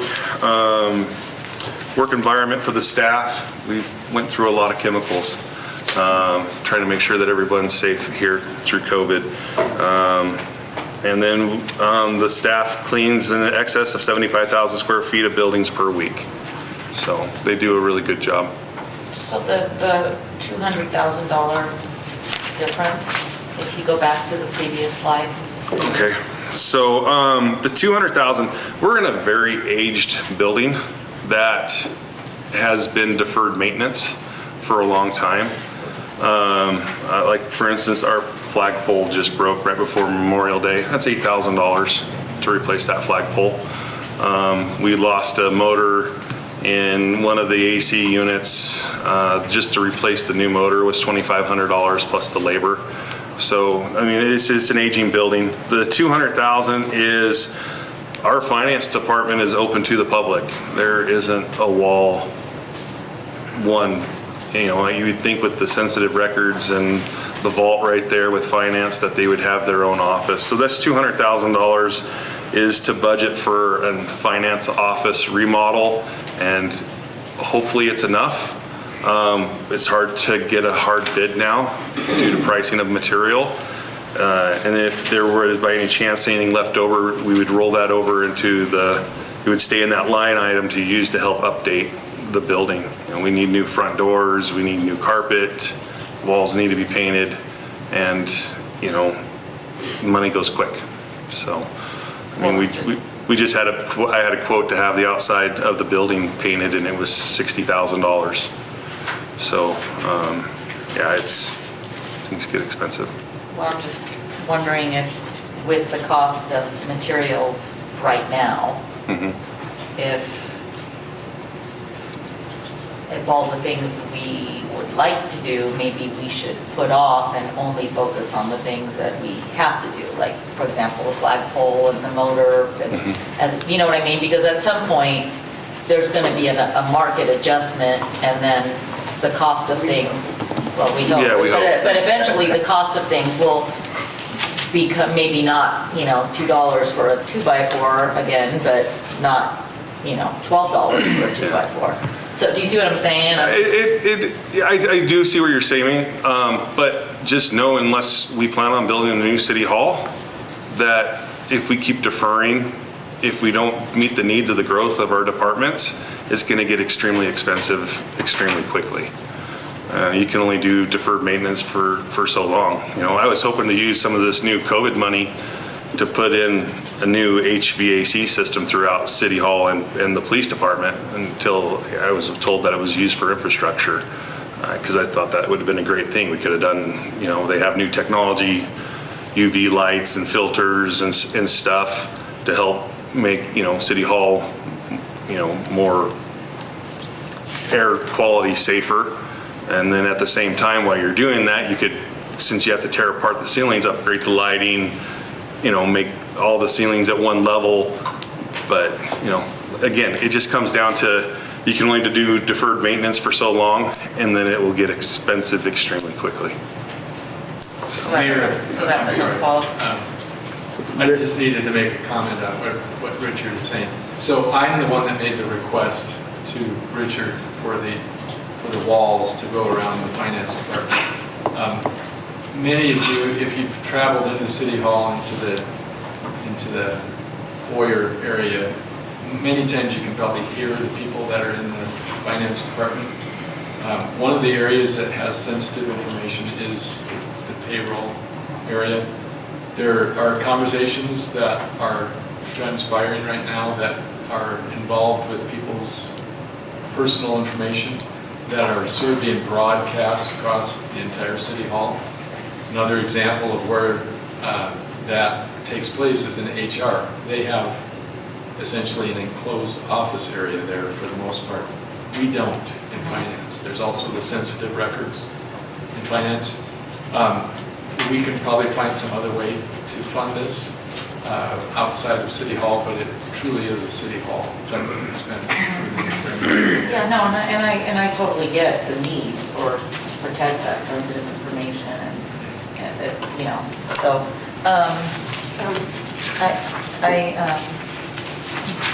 I was gonna ask Richard another question. So Linda, you go ahead while Claudia's thinking about her question. I just wanted to go back to the deferred maintenance issue. I mean, I understand the need to be as fiscally responsible as we can, but I also strongly agree with not putting things off too much, because in the end, you just pay a lot more. So I think we really need to take a hard look at that, because the longer we defer things, the more we pay. So it's like a little bit of pain now versus a lot of pain later. Yeah, and maybe what would be more appropriate is, you know, get on a work session agenda with you guys and maybe start hashing out a plan of what the future of City Hall is. If it's neither building a new facility or coming up with some type of, you know, maintenance plan that council feels would be appropriate, so that we can, you know, have a proper We functioning can City set Hall. priorities or something like that if that's what we're going to do, but I think just putting it off is not an answer. So we got Claudia Yeah, and Chris. that was actually gonna be my thing. Could you come up with a list of projects and prioritize them and kind of give it, I know you can't do an exact because of the cost, but a guesstimate, so that then there can be some planning. Because I agree with not putting off, maintenance, but I think we need to have a plan on how to address it. We can't just say, oh, we're gonna spend, $50,000 on carpet, when there might be something that's more pressing that $50,000 needs to be spent on. So if you could do that, that'd be great. Okay, Chris? Yeah, and I think this once again gets us right back to the fact that we've got all these, a number of cans that we kick down the road and have kicked down the road that need addressing, and we don't have a clear way on big ticket items of knowing where we're going, because we don't have any kind of even a plan, a strategic plan for anything, much less comprehensively for these big ticket items across the city. And so at the very least, I think one of the benefits of having a tight budget year is that there is great encouragement. And we're going to need to take all our departments, look at these big ticket items. I'm thinking water slide, I'm thinking fuel depot, I'm thinking city hall, I'm thinking sewers, we have a number of issues that could become dire, and we're not proactively figuring out how we address those. So I believe going into this final budgeting decision-making process, we need to have a comprehensive list of these big ticket items that we have got to begin to deal with. The River Vision and Old Town, it goes on and on and on. And I believe we can no longer function out of our hip pocket. We've got to know what the landscape looks like. And that's I'm not finding fault, I'm just saying, I think we're at that point, and this tight budget season gives us an opportunity to do something we need to do. I don't think that it's staff not caring or not wanting to do that. The hard part is it's at least the 2 years that I've been here, it's come in flat. Right. Come in flat. Sure. Well, we can only come in flat for so long, Right. and each time we come in flat, we're coming in actually lower. Right. And the issues keep stacking. Well, And pretty soon it's going to be like the Bonneville Dam, and we're going to punch a hole, Right. and then right. the gates are going to open. And that's my point, is that it really,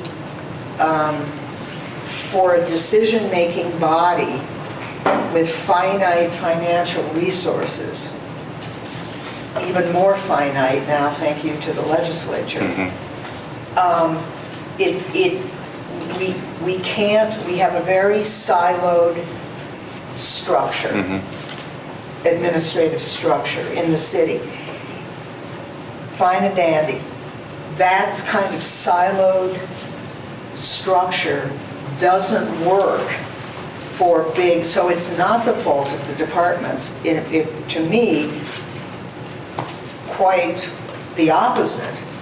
It is the fault of the administering body, or not even the fault, I don't care about fault, we're where we are. It is the duty and the opportunity for the governing entities of the city to support our departments by knowing what we have to do and where we have to go, so that we can have the conversations with all the departments that have these critical issues on their plates and talk about how do we, as a team, how do we collectively, financially get this moving down the trail. That's what I'm talking. It's not a, I mean, there's no point in having a blame game. We are where we are. Yeah. So, but please, anybody, any staff people, No, it's just, I just want you to know that as staff, that we try the best that we can to stretch every dollar. And I believe that. And it just, sometimes it's playing catch up, No, and I get that, I mean, but I don't think, I certainly wasn't saying, bring me a list, because clearly you didn't care enough until now to make, that wasn't I wasn't implying that. And I didn't take it that way. Okay, I just okay, wanted I to just let wanted you to make guys sure. know that we have these needs. Yeah. So another ticket item on this for an increase was a new vehicle for, facility maintenance. Right now, we only have one vehicle, and prior to me working here, the staff was using their personal vehicles and they weren't getting paid mileage or anything else. Which when I found out about that, I nipped it and ended it, because what happens if they get in an accident? Right. So that was another reason why that on that ticket item is you see a new vehicle, because I don't care if it's new, I don't care if it's used, I just need something so that I have a city-owned vehicle for my staff to use to get around and clean buildings. That's exactly how it should be. Chris? Yeah, this is probably a Jim/Tom, the Jim and Tom show. I'm increasingly have been wondering about whether or not there's the effectiveness of having a city motor pool, so to speak. Whether or not we have employees who need vehicles sometimes, but not always, and whether or not again, I'm sure, not a news flash for you, not a news flash for you either, but I'm wondering if there could just be a little consideration and thumbnail report on, whether or not that's worth even thinking about. Tom and I talk a lot about stuff like that, and I think,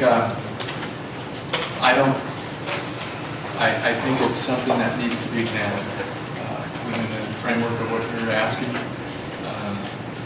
And I don't know how well developed it's been up to this point in time, but I know that Tom's probably given it some consideration, so. Yeah, so we're in the middle of completing our right sizing for the departments. We've got quite a bit of it done. We've taken a lot of vehicles to auction. We've taken a lot off the books. That was going to be one of our next steps after right sizing, is once we find out what the need of the city hall departments are, then we can start looking at doing a central motor pool. They have really neat programs nowadays where you check out a key, it's kind of a kiosk type thing. So we definitely are in the works of that. We just wanted to get the right sizing wrapped up, and then we kind of had a better understanding of how many vehicles we actually will. Thank you. Okay, any other questions for Richard? All right, thank you, Richard.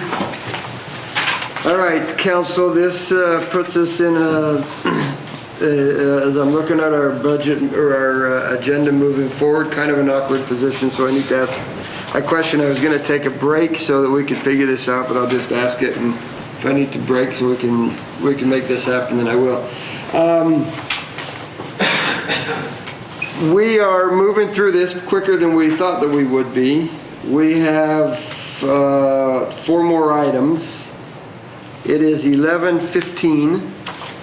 And these 4 items could take us 6 hours, or they could take us a couple hours.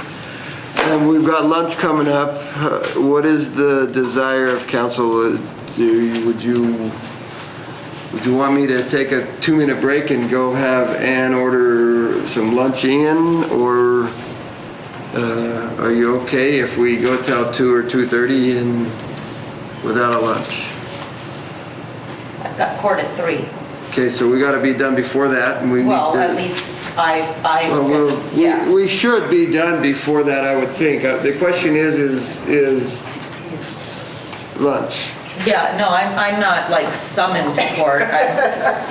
For the record, I'm interpreting in the federal court at 3 o'clock.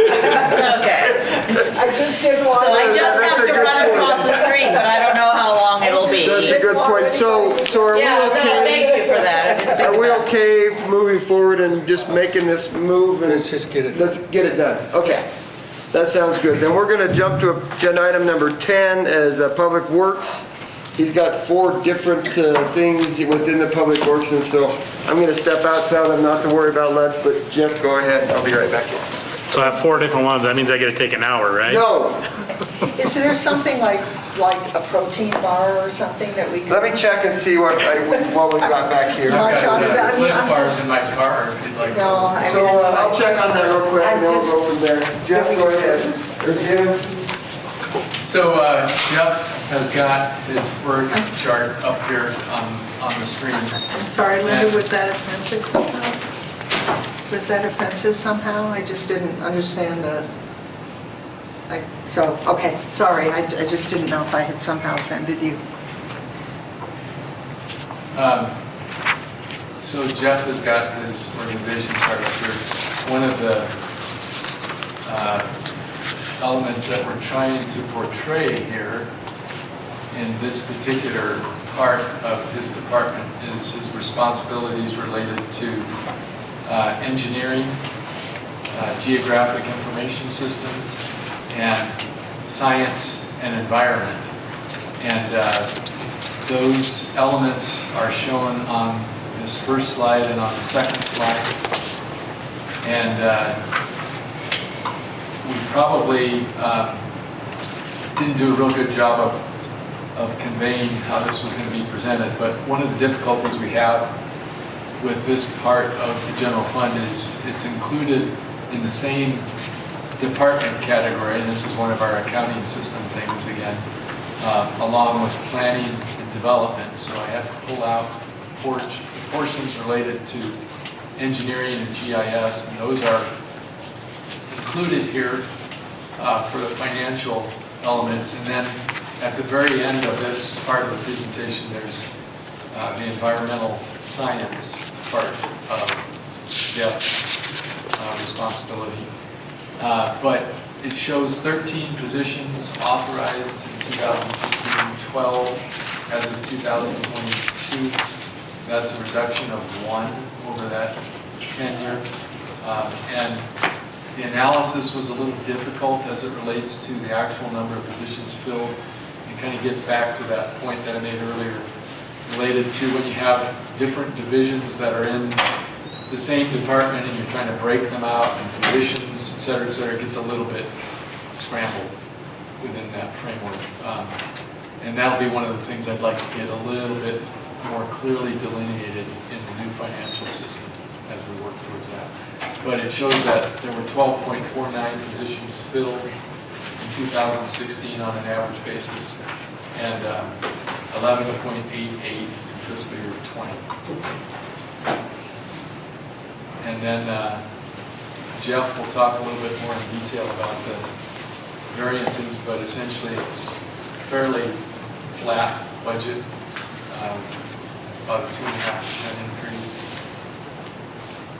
And engineering and GIS, he's got some elements that are major initiatives that I'd like to talk about.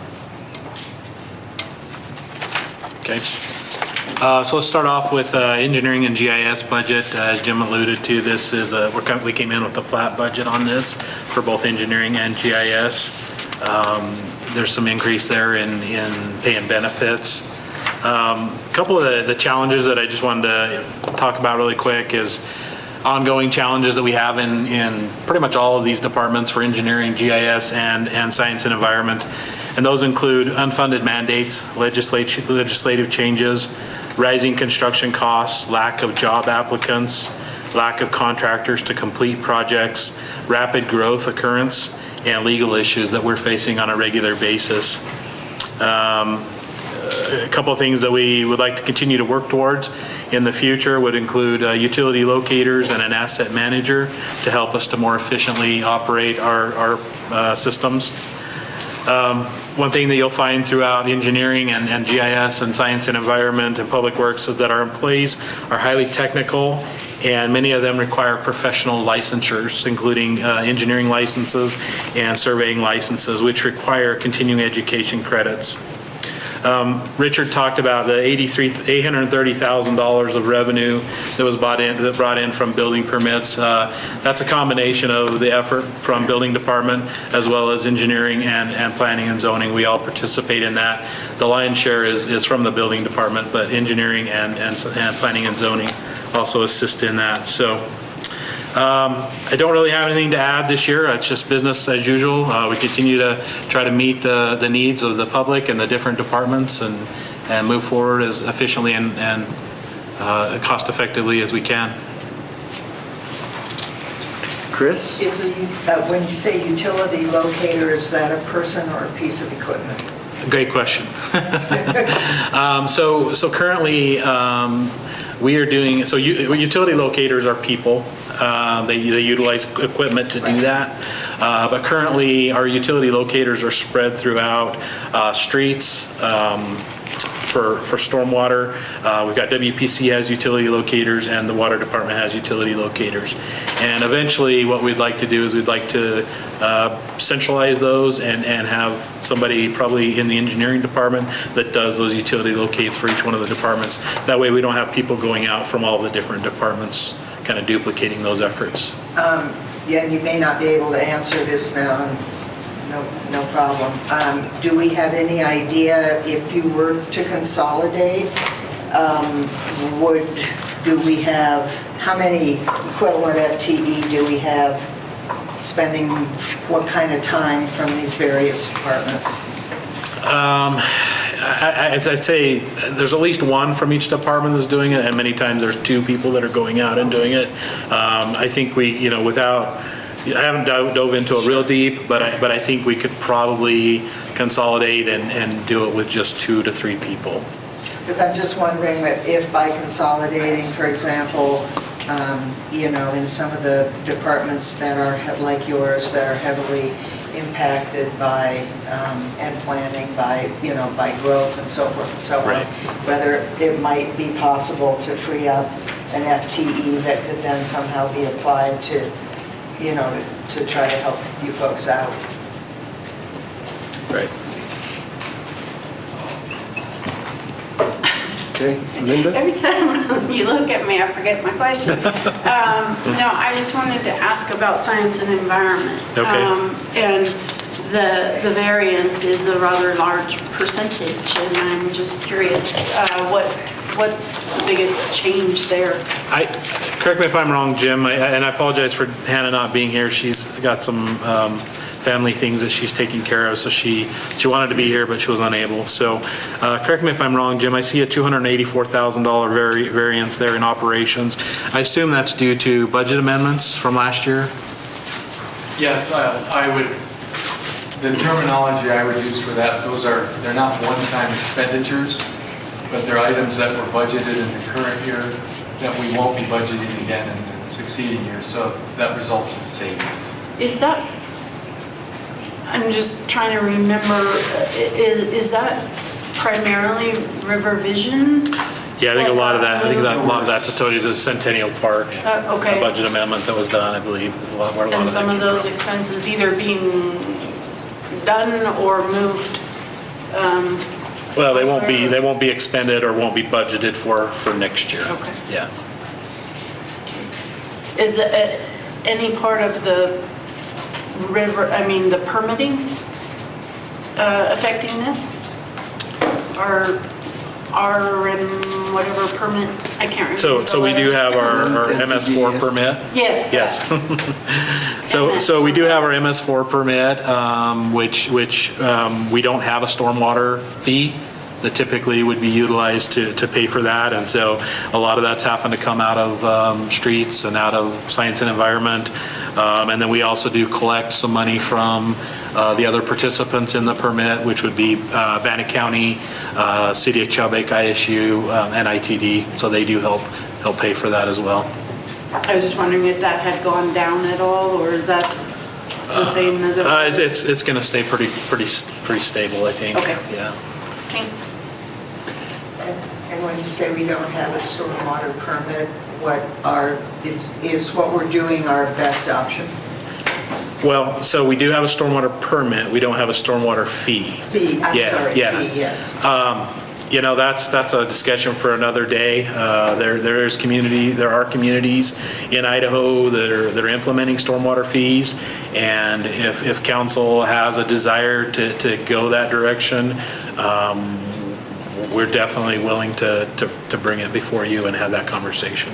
I don't even know, what's entailed or what the pros and, I just don't know anything about it. You just said it. Yeah, It's like, what's that? let's maybe get together offline sometime, and I'll kind of give you a little history on stormwater fees in Pocatello. The council's had a lot of discussion about that too, so I can't remember off the top of my head what day it was, but maybe if somebody remembered that day, you could go back and watch the discussion to bring you up to speed also. If memory serves me right, Pocatello instituted a stormwater fee at one time.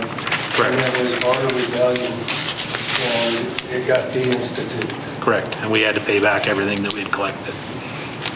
When I was in one of my previous lifetime experiences over in Garden City, Idaho, we had the same experience, and it relates to a property-related fee versus a service-related fee, and it's a little bit of a hard hurdle to get across as it relates to storm.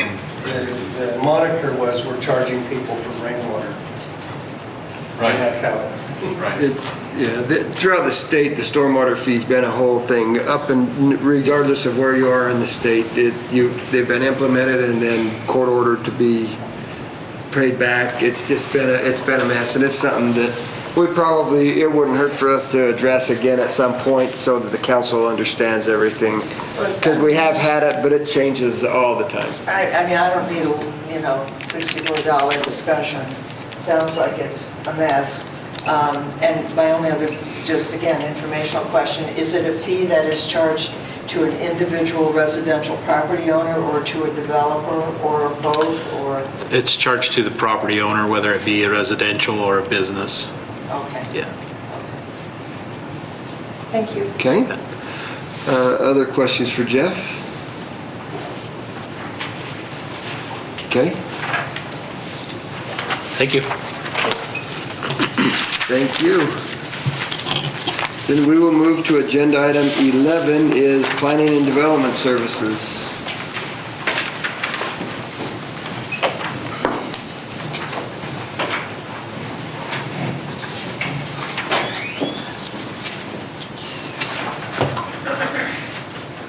So you can see the organization chart for planning and development services includes some areas that aren't necessarily included in the budget that is conveyed here. Over on the right-hand side, it's got federal grant programs. So Brent administers, or is the administrator of the department that includes the staff that are involved with those federal grant programs, as well as under the planning division, the planners provide some element of support as well for some of those federal grant programs. But we wanted to show you the total department within the context of the number of people that are in the department. And you can see in fiscal year 2016, there were 8.5 authorized positions, of which 6.4 were filled. And it gets a little sketchy again as it relates to departments that have multiple divisions included in making sure that that number is accurate. I'm not going to attest or confirm that that number of filled positions is absolutely accurate. It's just an estimate. And then you can see that the total amount of the budget for Brent's community development and planning and development services is $832,158. That's a variance of about $18,000 or 2.2%. And I know Brent is just eager to tell you about at least one of the elements of this budget. So I appreciate that, Jim.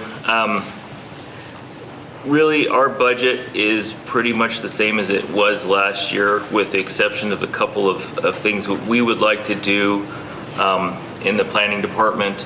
One of the asks that we have is we'd like to get digitized and have digital applications for our planning department. And we're asking for a $50,000 budget for that application. We're looking at utilizing the same program that the building department uses right now for their permitting system. And there's a planning component to that I'm looking at. But that would bring us into modern day technology. Right now, everything is paper copies. We scan everything. We spend a lot of time shuffling papers. Like to get away from that. Plus, it would save in our space. We could reduce the amount of space we would have to have in City Hall for filing cabinets and things of that nature. And it's, a great convenience for the community.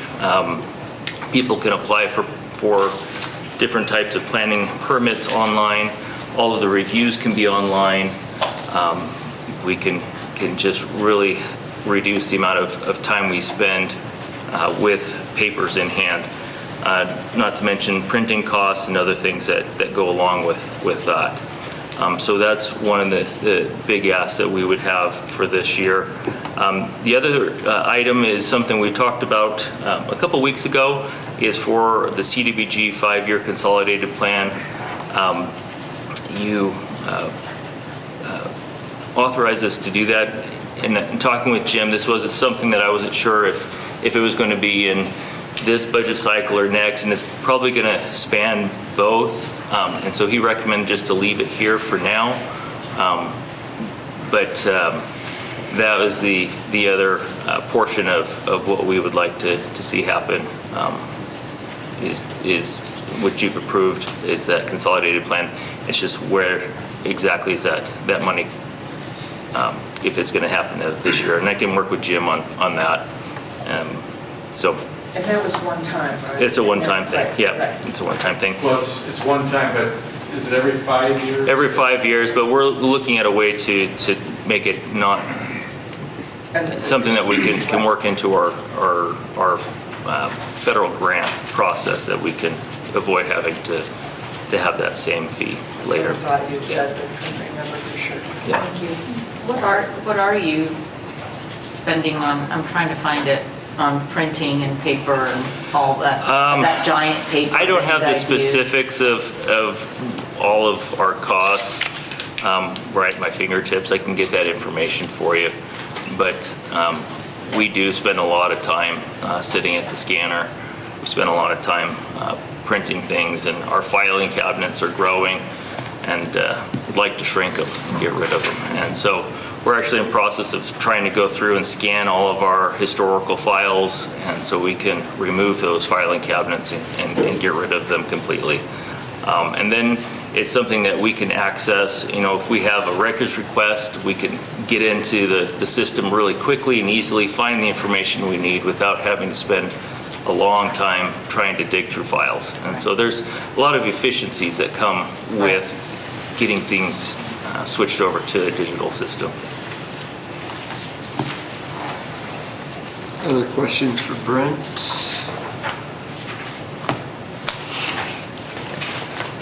Okay, then thank you, Brent. Oh, wait, Brent, don't go too far. This isn't a Brent question. Okay. Well, it might, no, it's really a Jim question. Chris, well, we'll find out. Yeah. So again, kind of going along down the consolidation trail, like we have education support appears in a lot of different departments. And I know some institutions, large institutions, have like a fund. Because I think that's not licenses and so forth and so on. Or maybe that's the first question, just make sure I understand from Heather, I guess, what education support is. That's like if you finish a degree, what versus license, renewing your license and so forth and so on. So employees have the ability to use tuition reimbursement for educational purposes beyond their position or their current duties. Right. If they need training in their current positions or licensure or renewals, then that would be covered under the training budget. Right. So I'm wondering whether it makes any sense to look at having a consolidated education fund to which people apply, and it's sort of first come, first served the way it is in many, rather than splitting it up by For tuition? For tuition. Tuition is a separate fund that's housed, that we pull from everyone's budgets, general fund and then the enterprise funds. You have to fit within the fund to get money. Training is divided by department because there's no way for HR to assess what individual department training needs are on an equitable level. Right, so this 5,000 in education support under planning and development is, I think I've seen. I'm looking too. Oh, I'm sorry, it's just a few lines up from the very end, Department 6 Community Development total.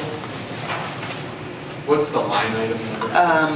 001-060-530-96-18. I believe that is the amount that's being transferred specifically for. But it comes from a consolidated, like a pool? Yes. Okay. It goes into a pool. Or it goes into a pool? Yes. Okay. All right. Thanks. Okay. Okay, what we're going to do is... We can either do animal services. So what we're going to do is we're going to jump over animal services because Josh has just rushed in. We're going to take about a few minutes for a break. 2 minutes, I heard, so that means 4-ish probably. We're going to take a few minutes break and then we will jump into agenda item 13, which is the mayor and council.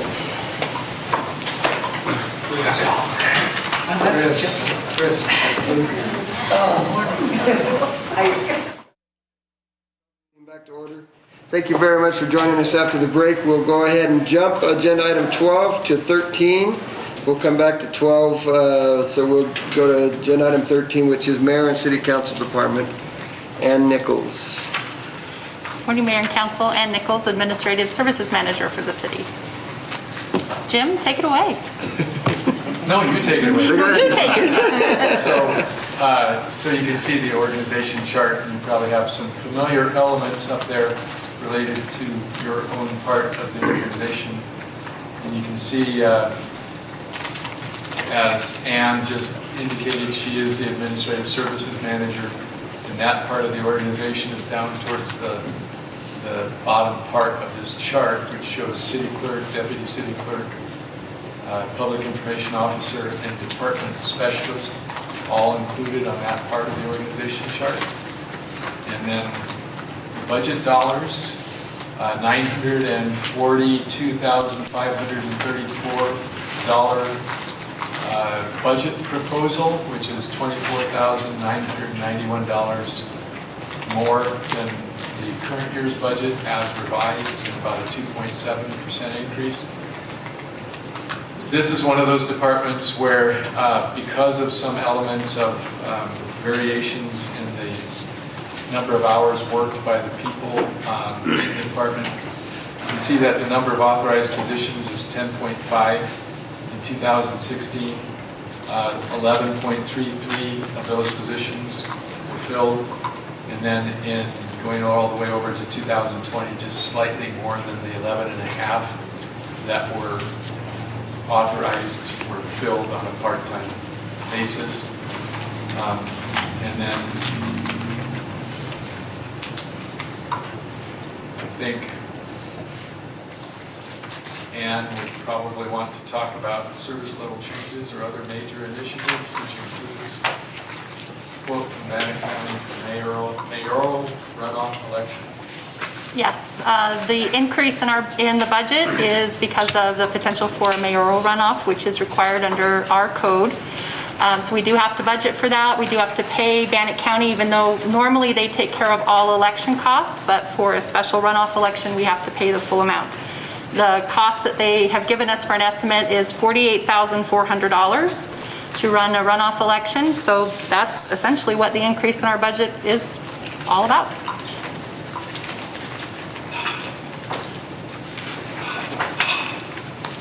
So if we budget it and we don't have a runoff, it's a savings. Yes, exactly.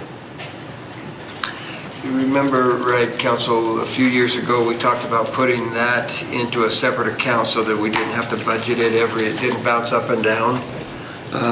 The opinion has been that we need to show the expense where it is when it happens, and so every 4 years, you're going to see a bounce of $50,000 basically in that department. Chris, you had a... Under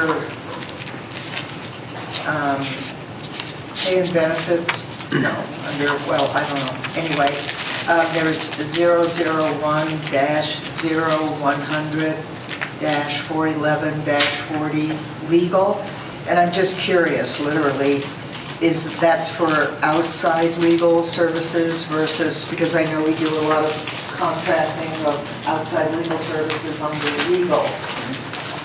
But so. This has been for, and I'm guessing you're looking at the year-to-date total being up or just overall for that agenda item? I'm just, I just am wondering why that's in this department versus HR's legal and legal's legal and. Yep. So 4007 is what you're talking about, and that is for our, to have our code codified. So every time we do a new municipal ordinance, we have to pay for codification, right. That type of thing, yes. Okay. And then, let's see, and then our training, I know the clerk has trainings and dues and all of that, but what goes into the 40-12 training? So that is... Is that different than travel and, anyway? So 4012 is the cost to actually register for any training that we have, and the 6301 is to actually get you to that if it's not here in town. So in 4012, what we budget for is a lot of the Association of Idaho Cities things, the annual conference, the fall, the spring, the officials day, the water users. So a lot of that is AIC, and then the clerks do have their annual training conference as well. We do some training for our records management system, which is the on-base system, and our city clerk is the administrator citywide for that, so she does training for that. And then we just have, really all that's left is some miscellaneous training if we happen to come up with it. I know Heather mentioned that our department did take the DEI training she sent out seriously, and so we've paid for that under some miscellaneous. Okay, and under transfers, information service center, just curious, I just don't know what that means. That's an item that you're going to see in all budgets. And the way the city is organized for its information services department is it's actually set up as an internal services fund, which means they operate independently from the general fund and all the other funds. And there's a transfer which is associated primarily with the number of people in each department. So it's a pro rata share of the total costs to operate information systems. But that transfer, it should stay the same pretty much from year to year. And then advertising, I assume, is all the legal postings and everything, although I thought I saw somewhere, but can't. We do have two advertising budgets, one for all the legal stuff. So we pay for all of the city's advertising for all ordinance changes or code changes, any of those types of things. And then we do have a budget for for regular advertising, things like putting things in the chamber annual newsletter or advertising packet that goes out to all of the hotels and outside agencies that ask, that they also pay for if we have any job ads. So like this current year, we paid for 2 ads for the deputy clerk and the clerk. And Yes. along those same lines on the advertising budget, I was just wondering where our, the additional signage and advertising and everything that was related to COVID, that I know Logan did a lot of extra things regarding that we wouldn't normally do. Was that budgeted with COVID money, or did like SIPH pay for a lot of that? Or? Correct. SIF did all the payments because they had money allocated to them so that they could pay for advertising for that type of thing. Logan just did a lot of the work. Well, most of the work. But so it's not, it wasn't an increased expense in our budget? Correct. Okay, thanks. Yeah. What's 9607? That sounds like Under a transfer. transfer. They don't let me play with any of those numbers, so I can't answer that for you. That will be Jim. What was your question? What, under transfers, what is 9607? Admin support. Actually, that's how much we charge for all of the departments, including police, fire, for administrative support, which includes finance, city council, legal, HR, things of that nature. That's one of those transfers that I would probably look at in the context of we're charging ourselves within the same fund. I don't know that we need to do that. There's some history there. As I understand it, I believe there's another way to do the same thing to make sure that the costs associated with ultimately what gets charged to our utilities, which includes water, sewer, and sanitation, is properly allocated so we don't have some issues associated with a suit that's brought against us for not properly allocating our costs. Thank you. Okay, other questions? Chris? I don't have a question. I would just, on 411.63-01, travel and meals, I would really like to see us reduce that budget. I understand there are conferences and all that sort of thing, but I think one of the things we learned from COVID is, for example, there are always all kinds of social benefits to various in-person conferences, but in terms of actual educational and informational needs, much of what can be gained from a conference can be gained through an online version. And I would like to see us really focusing on trying to use contemporary technology and encourage institutions like AIC and so forth and so on to do as much as they can for their fee payers like us online. Because I mean, I'm looking at that, you know, $47,500 proposed, and I'm thinking that covers like 11 people. You take all the people, council, mayor, and administrative staff, well, maybe 12, I guess.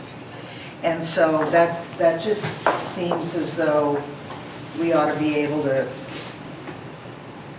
do what we need to do for less. Okay, Rick? I have to disagree with you, Chris.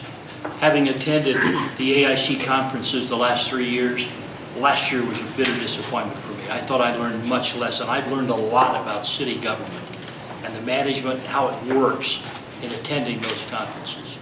And as a member of the AIC board, having a chance to talk with other members in other communities has taught me a lot about how this works. And I think that's really valuable for all of our staff. So it might not be just AIC, but I'm wondering, you know, I guess maybe I'd like to see a breakdown of, you know, that what we spent you know, I mean, this year's weird because of, it included COVID. So that might not be possible at this point, but, you know, I just think that that's a place where I'd like to see less money. Travel and, I mean, housing and meals are expensive. And I'm not sure that the taxpayers are getting the best bang for the buck from feeding us and housing us. So I can see, if I'm looking at that line item, there is some element of economic development, meeting, travel, et cetera, that's included in there. I think that's probably one of those areas we can look at a little bit more and make sure that we're spending what we should be spending there. Because theoretically, if for economic development, you know, I mean, regardless of who we end up paying, unless we end up paying nobody to do that work for us, I'm not sure. I think it's just a place for us to take a look at, is what you're Yep. saying, is just take a look at it, Yep. make sure that we're right-sized it and made it right. And we'll go with To it. double that from 2 years, more than double it from 2 years ago, kind of sets a flag up, I think. Well, and there's a difference between the actual costs and what I plan for. I mean, I plan for everything, and then, as many of you know, I hold the purse strings incredibly tight, and so we spend only what we have to, but I budget for what we plan for. So we do get away with some nice things that are online, but there are some that we've already been notified will not be returning to online. So. Sure. Linda? And that was kind of along the lines I wanted to make my comment on is, I think you've been very careful and very responsible about what we spend, but I think trainings are important, and I think it's not just the social aspect of being in person. I think there's a lot that we do get out of these conferences. This will be the first year I'm not attending AIC, and I'm actually pretty disappointed because it's not a social thing, but I've learned a lot from those conferences. So yes, it's something we can look at, but I think we need to be very careful about cutting trainings out completely. And if they're not offered online, and I agree with you, the online AIC conference and even the online planning conference, I mean, they're not the same as far as what you get out of them. So, and some won't even be offered that way. But I think it's important for both staff and council to get as much training as we possibly can, and that helps us provide better service to the people. So we need to weigh that carefully. And I'm happy to take a look at it again and see if there are some adjustments that we can make. Absolutely. I think that's the question, is let's just look at it Yeah, and go and I'm from not there. suggesting that we cut out anything completely, but if it sounds as though, and I may be misinterpreting, but it sounds as though because you do such a good job of holding the purse strings tight, that might be a line item where we over-ask from the taxpayers. And I understand it's a small amount relative to the entire budget, but as the councilwoman to my right says frequently, dimes add up to dollars. Absolutely. And definitely happy to take a look at it again. Thank you. You bet. Any other questions? Super, thank you, Ann. Thank you, Mayor and Council. Then we will jump back up to, I think, our Animal Services Director has been able to catch his breath after the rush he had across town to get here. So we'll jump back to agenda item 12, the Animal Services. Morning, Council. Josh Hines, Animal Service Director. I apologize for my tardiness. I do not like being late, so that's okay. That's okay. I'm probably harder on myself than you guys are on this. Life happens. So you caught your breath again. Yeah, well, yeah, best I could. Panting like a dog. Yeah, exactly. So the org chart basically shows that Josh is the Director of Animal Services, but the police department, that's under the police department's wing within that context. And he's got an administrative assistant, shelter supervisor, animal service officers, 4 of those, animal services program coordinator, and 5 animal care specialists. And the total budget for fiscal year 2022 is proposed at $1,172,428. And that's a variance of $86,265 from the current year's adjusted budget. And you can see, again, the number of positions goes from 2016 authorized 12 to 2022 authorized 13, an increase of 1. And this is one of those areas, again, where I made the best attempt I could at indicating how many positions were actually filled during the year. I can't attest to the accuracy of that number, but based upon what numbers are available, it shows from 1355 FTEs in 2016 to 14.11 fiscal year 2020. And Josh, why don't you go ahead and take it away to your calls for service, etc. Okay. All right. Just making sure I got the same paper you had. Okay. You can see there that we responded to over 3,000 calls this year, which is increased from the years before. The national average is calls for 1 additional ACO at 3,000 calls. We issued 105 citations. That doesn't include the non-animal citations now that we've taken parking and things like that. Those 105 are all animal related, not parking or anything like that. We took in a little over 2,000 animals this year, which is a reduction of almost 754 animals. And I think that's kind of from the things that we've been doing. COVID was a little, had to do with it, and then holding people responsible. So like I've been telling you guys, COVID's been kind of a fickle beast with us. We really thought we were going to be inundated, and it was direct opposite. But we are seeing the pendulum swing the other way now. We are seeing a lot more animals come in. So our adoptions, according to, if you take the numbers together, we're up about 14% from the year before. We started the TNR program. You guys are all up to date on that. We're kind of at a hiatus right now for that, but that money will run out once we start it back up. We started transferring a lot more animals out. In the last few years, it's actually down, but I believe that's because of the amount of animals that we've had in. We haven't had to transfer as many out. Shelter euthanasia is way down. You can see down 563 animals. That's huge. We're euthanizing 18.3, and if you look below, it says 90%. So we have an 81.7 survival rate, which is a giant leap from what we've been in the last few years. I mean, we were at 40% and close to 50% last few years. So in the last few years, we've made a lot of progress in that.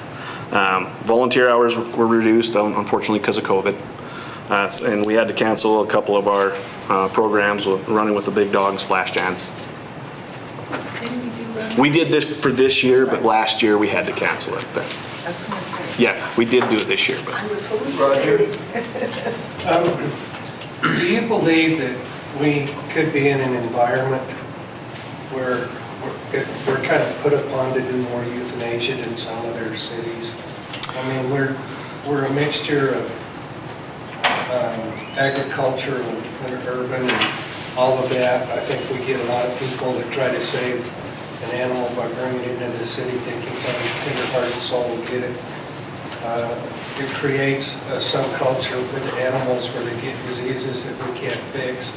Do you just think there might be an element to where, while the perfect world is 90% no kill, that we're doing better than what people would really think there? yeah, So that's always the argument. The argument is euthanasia better or is something else better? And I'll tell you, that's something that we go through almost on a daily basis. When we'll take an animal that, okay, this one's sick, how much do we want to put into this animal? How much and knowing we're not going to get back, we'll spend a couple $100s for medical, and the adoption, if it's a dog, is only $130. So we're not getting the refund on it. So, but we take it case by case, right? So, and a lot of people do think that euthanasia is better, a better avenue. We're really trying to use outside agencies and ship and then take back from other agencies. Idaho Falls, Snake River, they've been a big help. They've taken a lot of our dogs. There's a couple, there's a new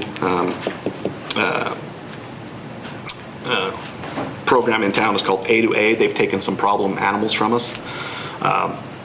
So trying to get these animals out is getting a little bit harder because everybody's now getting the same problem because it's overwhelming. So euthanasia is tough, and yes, being agriculture, where we are, a lot of people think euthanasia is okay, right? Because, farm town, that's just what you do in some areas. My point is, could we have an undercurrent that breeds disease more so than in some communities? Because we have populations that are intact, they get, people bring, we're more isolated, they bring in a cat that's sick or a dog gets sick and it gets running with the others, and some communicable disease or there's some geographical environments have more inbred diseases than others. I just don't know. I would say from the county, yes, certainly, because the county doesn't have animal control. So a lot of people will bring animals into us, and then, like I said, it's a matter of, are we going to put the money into this animal that was found in the city that was probably a county animal? Yes, in that aspect, yeah, we do get outside animals that we probably wouldn't get if they had animal control outside the city. So to answer your question, I'd say yes. Maybe I'm mishearing, but anyway. So if animals come in with, TNR animals, for example, I mean, if they're ill when they are brought in, then they're assessed, and the decisions that Josh is talking about are made, which, for example, is why the Friends has created a fund to help with medical care. Because, yes, TNR is not going to, we don't want TNR to become a vehicle, and speaking now as Friends, don't want TNR cats, for example, to become a vehicle to take, disease back out into the community cat world. So that assessment is made, and ill animals are not. Well, I think we have, I think I've read or heard that we have a higher incident of a feline leukemia or something like that. I don't know if it's a higher rate. We test animals that come in. We don't test we used to test every animal that came in, and that got really expensive. So we cut that back. We test the ones that meet the standard. So we'll test the ones that do. And I mean, when I did a study, well, kind of my own personal study to make that decision, that we tested a bunch of cats, and I think it was a month's worth, and out of the 30 or 40 cats we tested, only one or two popped positive. So we were wasting money on all these tests on all these animals that didn't need it, and we knew they didn't need it. So we just started testing the ones that showed signs. And the industry actually is going towards trying to adopt animals out that have that. Because if you keep them, if you keep them separate from other animals, they can live their life, not necessarily the healthy life, but they can live a life. And if you're willing to take that on, bless you for doing so. But a lot of people don't, because it is a disease that transfers fairly easy. Leukemia and feline AIDS, yeah. Feline AIDS? Yeah. Well, actually, it doesn't. I had a feline AIDS cat, and the old info was that if they ate out of the same bowl or they... Saliva. And actually, it's basically, it takes a good old-fashioned big bite kind of thing, because I isolated my cat for 4 or 5 years, and the vet said, put him in the mix, which I did, and Well, small scale, yeah, but when you're dealing with shelters, and you have bid scale, and you have one that pop positive, and you put that in your general population, that's bad. Right. So small scale, I can see what you're saying, that might work, All but I'm yeah. saying is adopting a cat with, I don't know about leukemia, but with feline AIDS, this Yeah. cat died of, Yeah. just mummification, he got so old. So, Claudia? Josh, I have a question. So, for animal control officers, according to your org chart, that work 40 hours a week, times 52 weeks, ends up being a lot of hours, and they responded to 3,264 calls. So what, there's no way to ask this question without sounding shitty, but what are they doing the rest of the time? So we have an ACO on from 8 in the morning until 10 o'clock at night, 7 days a week, 365 days a year. We used to be on call on holidays, on certain holidays, 3 of them, but we were getting a lot of calls on those days, so we decided to put the officer out and work it. What they're doing is, the majority of their time from about April to October, they're very busy. Later in the year, when it gets darker and it's cold, animals aren't dumb. They want to be in the house too, so they'll stay home more. They're not running at large as much. Those are the times that we're patrolling parks, or we're doing their follow-ups proactive, and that's another reason why we took on some of the parking and things like that, to keep the ACOs busy during that time. So what are they doing during those summer months when they're very, very busy? Some they're call to call, dangerous animal, a dog at large. But you only responded to 3,264 calls. Yes. I guess what's the question? It just seems like that's really not a huge number of calls. So I'm just wondering what fills their time the rest of the time. Okay, so like I said, That's my question. patrolling, they don't type a report for when they go into a park and do a patrol. They don't type a report for that. They may issue 5, 6, 7 verbal warnings for those people with animals off leash. They'll, like I said, patrolling the parks, or in they're typing reports. They're transporting animals to and from vets for the kennel staff. Okay, Linda? To just go back to your budget for a minute, and I'm not exactly sure how to ask this question, so I'm just going to ask the best that I can. But there's a fairly large budget variance, so it's a decrease. That's correct. But I'm wondering about that, because, in your report, there's a lot of decreases due to COVID. But you said that you're expecting things to pick back up, and they already are. And so I'm wondering then, is the budget variance and the decrease there mainly caused by the decreases in cost and service because of COVID? And if those are going to go away and it's going to increase again, then is the proposed budget enough? That's my concern. So the decrease is, one is the TNR position that you guys approved the year before that we never hired for. So that's one. And then I believe the other portion of that is the reduction from the vet tech was making more, and now we made into a kennel staff. So that's where the reduction comes from. So it is separate from effects of COVID. Correct. And therefore not Correct. going to be impacted by increases in those. Yeah, as of right now, no. Yeah, with the TNR program and everything else suspended. If we were to take the TNR program full force and it was something that we added to our budget, I would ask for that person to be a full-time person, because it would be a full-time job. But with the increases in service, as we come out of COVID, you feel that the proposed budget is enough to handle what you're going to be facing? I always want more money, right? Because there's plenty of things I could do with it. Like, I could use some of that decrease for TNR, right? Once it gets going with the addition of what we have, that would be great, But with it being suspended and unknown until we can, yeah, that makes sense. Okay. I would hate to have that money just sit there and then come back next year and try to explain it to you. Oh, well. So. Thank you. Chris? Yeah, so I'm wondering,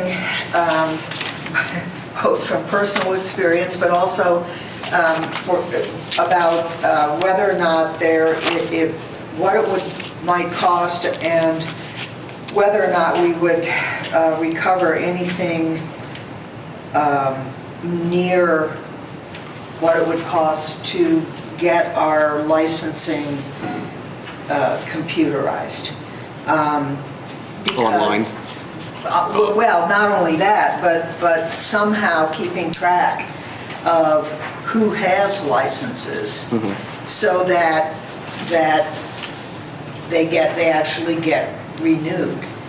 And because I think there's a revenue stream there that, I just don't know what the cost effectiveness is between what it would cost to actually make sure that people are renewing their licenses and what it would cost to get that system up and running in the first place. But part of it with that is, I think it's always unfortunate when we, and I'm not, again, this isn't a blame statement, so please don't read it that way, because you didn't create this problem. I think the optics of having something like a license, which then is never enforced and nobody cares about, apparently, the optics of that really are going in the opposite direction psychologically from what we want. I think as a city, we want to say if something is important, then it needs to, be a license or whatever. And then if it's important, then it's important that you pay it. So that's one thing. The other thing I think that would help is, and I know I experienced this, and I've talked with a few other people, and that is that depending, and again, this isn't of your making, but I think we all acknowledge that there were some kind of chaotic years for the animal shelter in the past, and during that period of time, licensing information was not correctly communicated. And still, in terms of multi-dog licenses, it's still not apparently being entirely correctly communicated. And in terms of renewals and when you need one and all that sort of thing. And those kinds of things vary from town to town, so, anyway. And when you say communication, to who? To the public? Right. If somebody, for example, somebody comes in to adopt a dog, how many dogs are now going to be in your household? Yeah, Oh, 3 dogs. Oh, then. We have those conversations. And the licensing, we're actually exploring going online for buying personal licenses. Right. Last year was the first time that I'm aware of that we actually went on and sent out reminders to everybody who was delinquent on multiple animal housing, if they had it the year before. Okay, yeah. Not subsequent Yeah, 10 years before. Yeah. Not 10 years before. It's supposed to be renewed every year. Yeah. So, but if it's not renewed the next year, Right. and so last year was the first time that we actually went through those files and sent out reminding letters to people. Yeah, because I think we're losing out on a revenue stream, and I also think that we're losing out on a communication opportunity there. So, and then could you, as I look at this org chart, and again, this is an educate Chris question, but I'm looking at the number of employees, I'm looking at the number of them that seem to be sort of administratively focused. And there's the police oversight, there's animal services director, then we have animal services program coordinator, and then we have shelter supervisor. And so it's... So the police department they don't do any day-to-day animal stuff. They're there as a liaison, so if I have questions, I go to them. Right, and I understand that. And so all I'm saying is, you know, there are 9 people who, from their title, seem to be boots on the ground, so to speak. And there are 1, 2, 3, 4, 5 people who appear, based on title, to be administratively focused. And so I'm just wondering if you could help me understand. Sure. Administratively, what did these folks? So the Animal Service Program Coordinator, that's the TNR program coordinator, volunteer. She does the TNR. And so she'll do TNR, she'll also do program coordination, she does the foster program. That's what, she's over the volunteer, she does that. She's not over anybody at the shelter. That's what she's over. The administrative assistant assists me with paying bills and things like that, help me keep track. But the majority of her job is also working up front at the front office. So she does the impounds and adoptions and does all of that as well. So like I would say maybe one day a week is she's helping me with the other portion. So she's our only full-time front office person. So she kind of runs that front office up there. I mean, not run it, but she's up front. She's the time. Yeah. So, and then the shelter supervisor is immediately over the kennel staff. And he does the scheduling for the kennel staff, and they report to him. And then I oversee everything. And so here, this is again a question. So why would it, for example, not be functional and effective to have like a full-time lead animal care specialist, you know, who coordinates with the administrative assistant, you know, with you, versus needing an entire supervisory position, shelter supervisor? What would not be happening? So you're saying take shelter supervisor and make it a kennel staff supervisor? I'm just wondering, you know, if the shelter supervisor is primarily overseeing, you know, the animal care folks. He's over the day-to-day operation, kind of. Okay, not kind of, he is. He's over the day-to-day operation. So if front office needs help, he jumps in to help the front office, right? Kennel staff needs help, he goes there. If the ACOs need help, he goes there. So he's kind of he does it all. He's over the day-to-day operations, the day-to-day questions that come to him. So I guess my question is, you know, I look, if we leave the animal services coordinator out, it looks as though we've got, you know, animal services director, administrative assistant, shelter supervisor, and I'm just wondering where the overlap, redundancy, does this So if work? I'm not there, I'm on vacation, whatever, he is in charge. He does the deposit, he takes over from my position. Right, but in other departments, if the department directors or the division,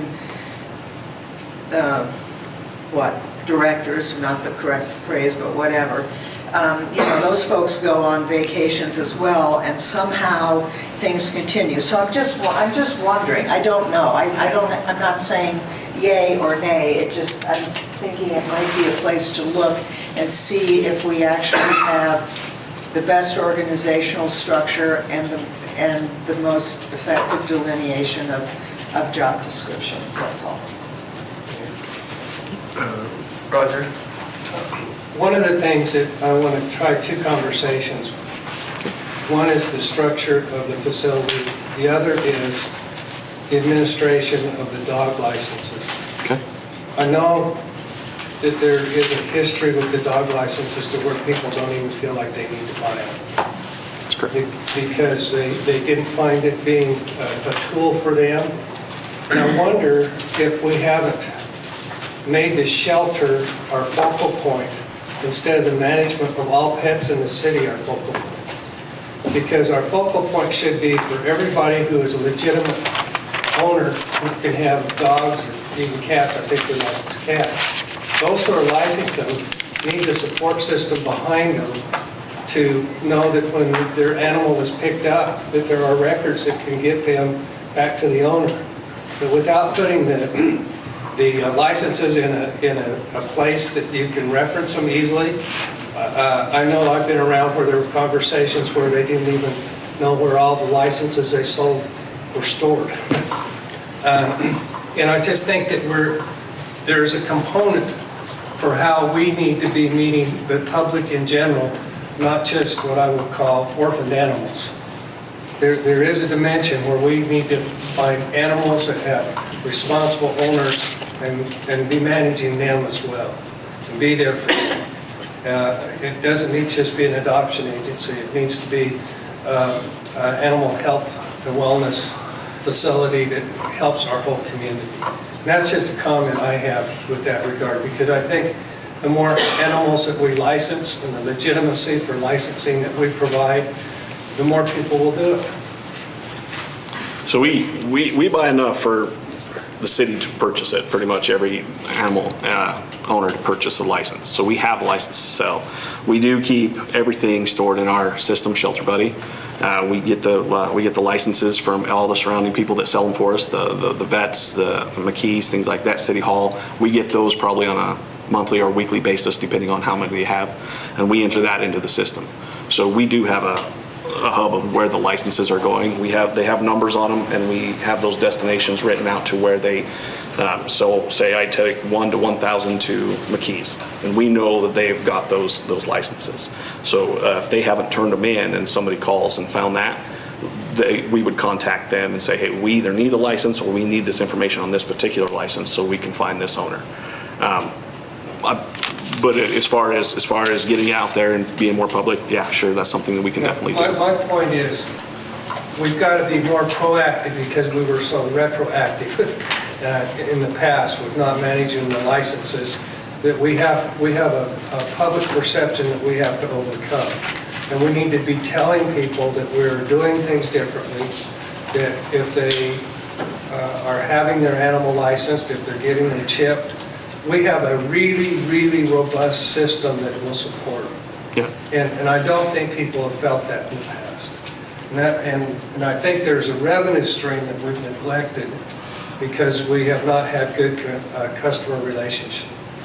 You know, and I know we're changing, but we got to let them know we're changing because there's a lot of people who are so indifferent now. They didn't get a service out of what they paid for. Chris? And kind of that helped me sort of clarify something that I was thinking in this, and I don't want to play word gotcha. That's not what I'm trying to do here. But words matter to me. I mean, they matter to everybody, and they matter to me as well. So, for example, so when I hear if McKees has sold licenses but they haven't turned them in, and you know, and we get an animal, then we call them. Those are the kinds of, I guess, those are the kinds of details that when I see, you know, Animal Services Director, Administrative Assistant, Shelter Supervisor, I think those are the kinds of information management systems that I would really like to see us get on top of. And it appears to me with 3 people whose potential job description could include that kind of activity, that somehow there should be a way to get on top of it. And anyway. So, okay. I'm just, for the licensing in itself for there. Right, and whatever other follow-up details. I mean, you know, that's it seems to me that one function of an administrative structure is to put something in motion, but then to also follow up and revise and implement and, you know, et cetera, et cetera. And so I see three people with direct supervisory roles or administrative roles. And I'm thinking that, you know. Okay.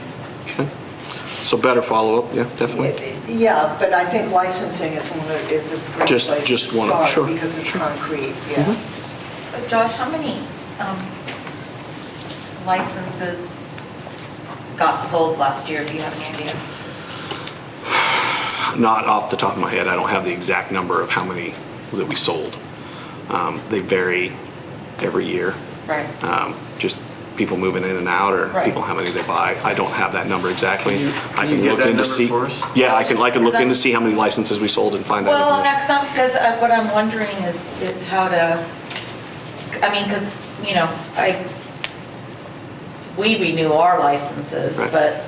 but I'm just wondering, but I've never gotten anything, either text or email or snail mail saying, hey, your license is going to expire, which is fine because, you know, I mean, there's responsible pet owners are going to do that. But I'm just wondering if there was if you knew. The license actually says the date that it's good through on the license. It has an expiration date on it. Yeah, no, I'm tracking, I know that, but so does my car tag. And that doesn't mean that I'm gonna pay it on time. So what I'm saying is sometimes people, I think, look at animal licenses as, you know, something that's not, it's like you're not gonna get the cops aren't gonna pull you over when you're walking your dog because, you know, the tag is expired. So I'm just trying to figure out if maybe you could come up with a way, you and your staff maybe come up with a way where you can,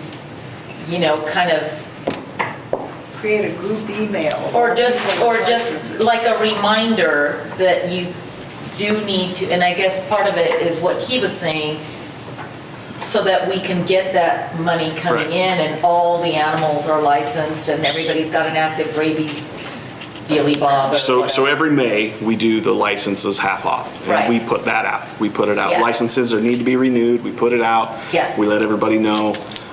We feel we do a pretty good job of advertising that for people to remind them. When the officers are out on their calls, that's part of the stuff that they talk to every individual about. Are you rabies vaccinated? Are you licensed? How many animals do you have? And then if they have the more, they have to work a multiple animal housing permit. We do a lot of educating people. Hey, you have to get your licenses. Go purchase one. They're half off in May. Need to get one now. We can do follow-up and come back later, see if you got the licenses. It's an infraction if you don't. So Josh, I think I'm hearing something different than what you're hearing. Oh, I'm sorry. I've heard 3 or 4 different times. What is the process to tell us our dog has expired license? Right, like the DMV My car sends the a DMV thing sends me something. every year that says your car registration is coming up. What is our process, or do we have a process? Our process is our half-price May, and then we put that out there. So we don't why send a mailer out or anything like Why that. don't we look at what it will take to send an email, a slow mail, a text, a phone call, something to people that have licenses? I think that's the main question is why That's where don't I'm we do going. that? Thank you. That's where I'm going, and I would go more the email/text route. Yeah, because I got an email. I wouldn't want to pay for postage and envelopes and paper.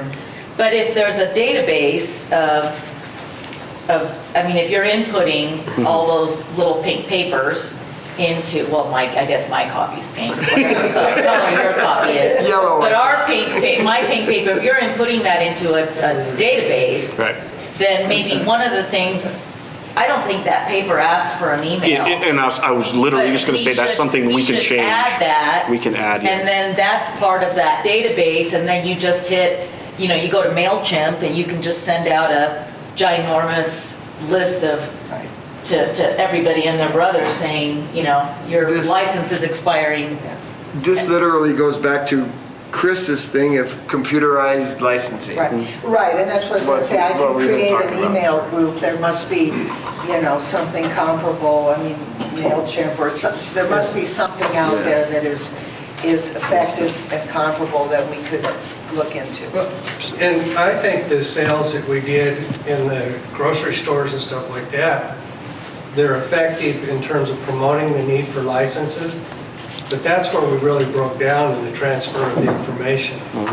And it might be that you invest in laptops or something like that where they can enter the information right there. It doesn't have to be a hard copy that gets transported and lost in the process.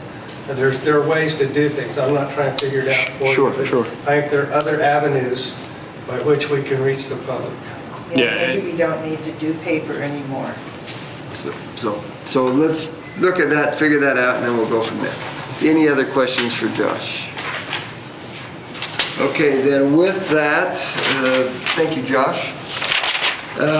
We are at the end of the agenda. I'm going to put Jim on the spot for 2 minutes if he would like to give us a rundown of tomorrow. I know you did that this morning, first thing. Are there anything that we need to do that you need from us, Jim? So tomorrow we're going to talk about the regional airport, Pocatello Regional Airport, Parks and Rec, which the airport is it's an individual fund outside of the general fund. It does get some property tax revenues. Parks and Recreation is partially in the general fund and partially not in the general fund, but the part that's not in the general fund gets property tax revenues, and the part that is in the general fund also gets property tax revenues. And that's just to give you a little preview. I would. And I'm already Does that make confused. sense? I don't know for sure, but I'm sure there was a reason for the genesis of why that is the way it is. Marshall Public Library is not part of the general fund. It's a separate fund, but it does get property tax money. Street operations is not part of the general fund, but it does get property tax revenues. Sanitation is purely outside of the general fund and is driven entirely by fees that are charged for the service. Fleet and fuel are internal service funds, and those are driven by the charges to the departments that utilize those services. Fleet is repair of vehicles, and fuel is to pay for the actual fuel of the vehicles. And I'll just say this, it looks like I left out a very important part of our budget. He spoke earlier today, wasn't me. And we didn't actually go over the rest of his budget, and that's Public Works. It looks like I would like to have that on the 9th, and probably be the first item on the 9th, and I'll talk to Connie about revising the agenda for the 9th. We have materials all prepared. I'll get those out as quickly as possible as it relates to the Public Works. There's an internal service fund Public Works has that deals with things similarly to fleet and fuel. So, again, load. If you go out to the website, you'll see the agenda. You'll see for each agenda there's an attachment which includes the items that we've been showing to you today. I'll be glad to bring another hard copy if you would like to do it in that fashion as well. Good with the digital now that I know Open to where any to find it. suggestions. Thus far today, I've heard some things related to maybe some potential reductions in a couple of budgets. We'll review those. And I'll try to keep a tally sheet as we move along. So far, we've reduced community organizations by 2.5%. And we've talked a little bit about in the mayor and council's budget, potential reduction in, I think, training expenses there. We've talked about consolidation of some of the services and some of the elements of training and education, things of that nature. I haven't heard anything thus far that would result in any particular significant reductions in budgets or increases in budgets either. I'm going to make a statement. It's real easy to keep spending money on little things until you look at what you got in your wallet and say, oh, I've got to make some other payments. And I think the way we approach this sometimes is we're looking at little money here, little money there, and we're forgetting that there's going to be a big ticket eventually that we're presenting. And until we know what that big ticket is, it's really hard to know where we want to pare back. In other words, we're going to have a certain revenue that will be our target, and what that revenue will pay for then becomes the objective of looking at line items. That's my attitude, my approach. Okay. Well said. All right then, thank you very much, council. Thank you, we did get done a lot earlier than I thought, which is fantastic. So with that, we are adjourned.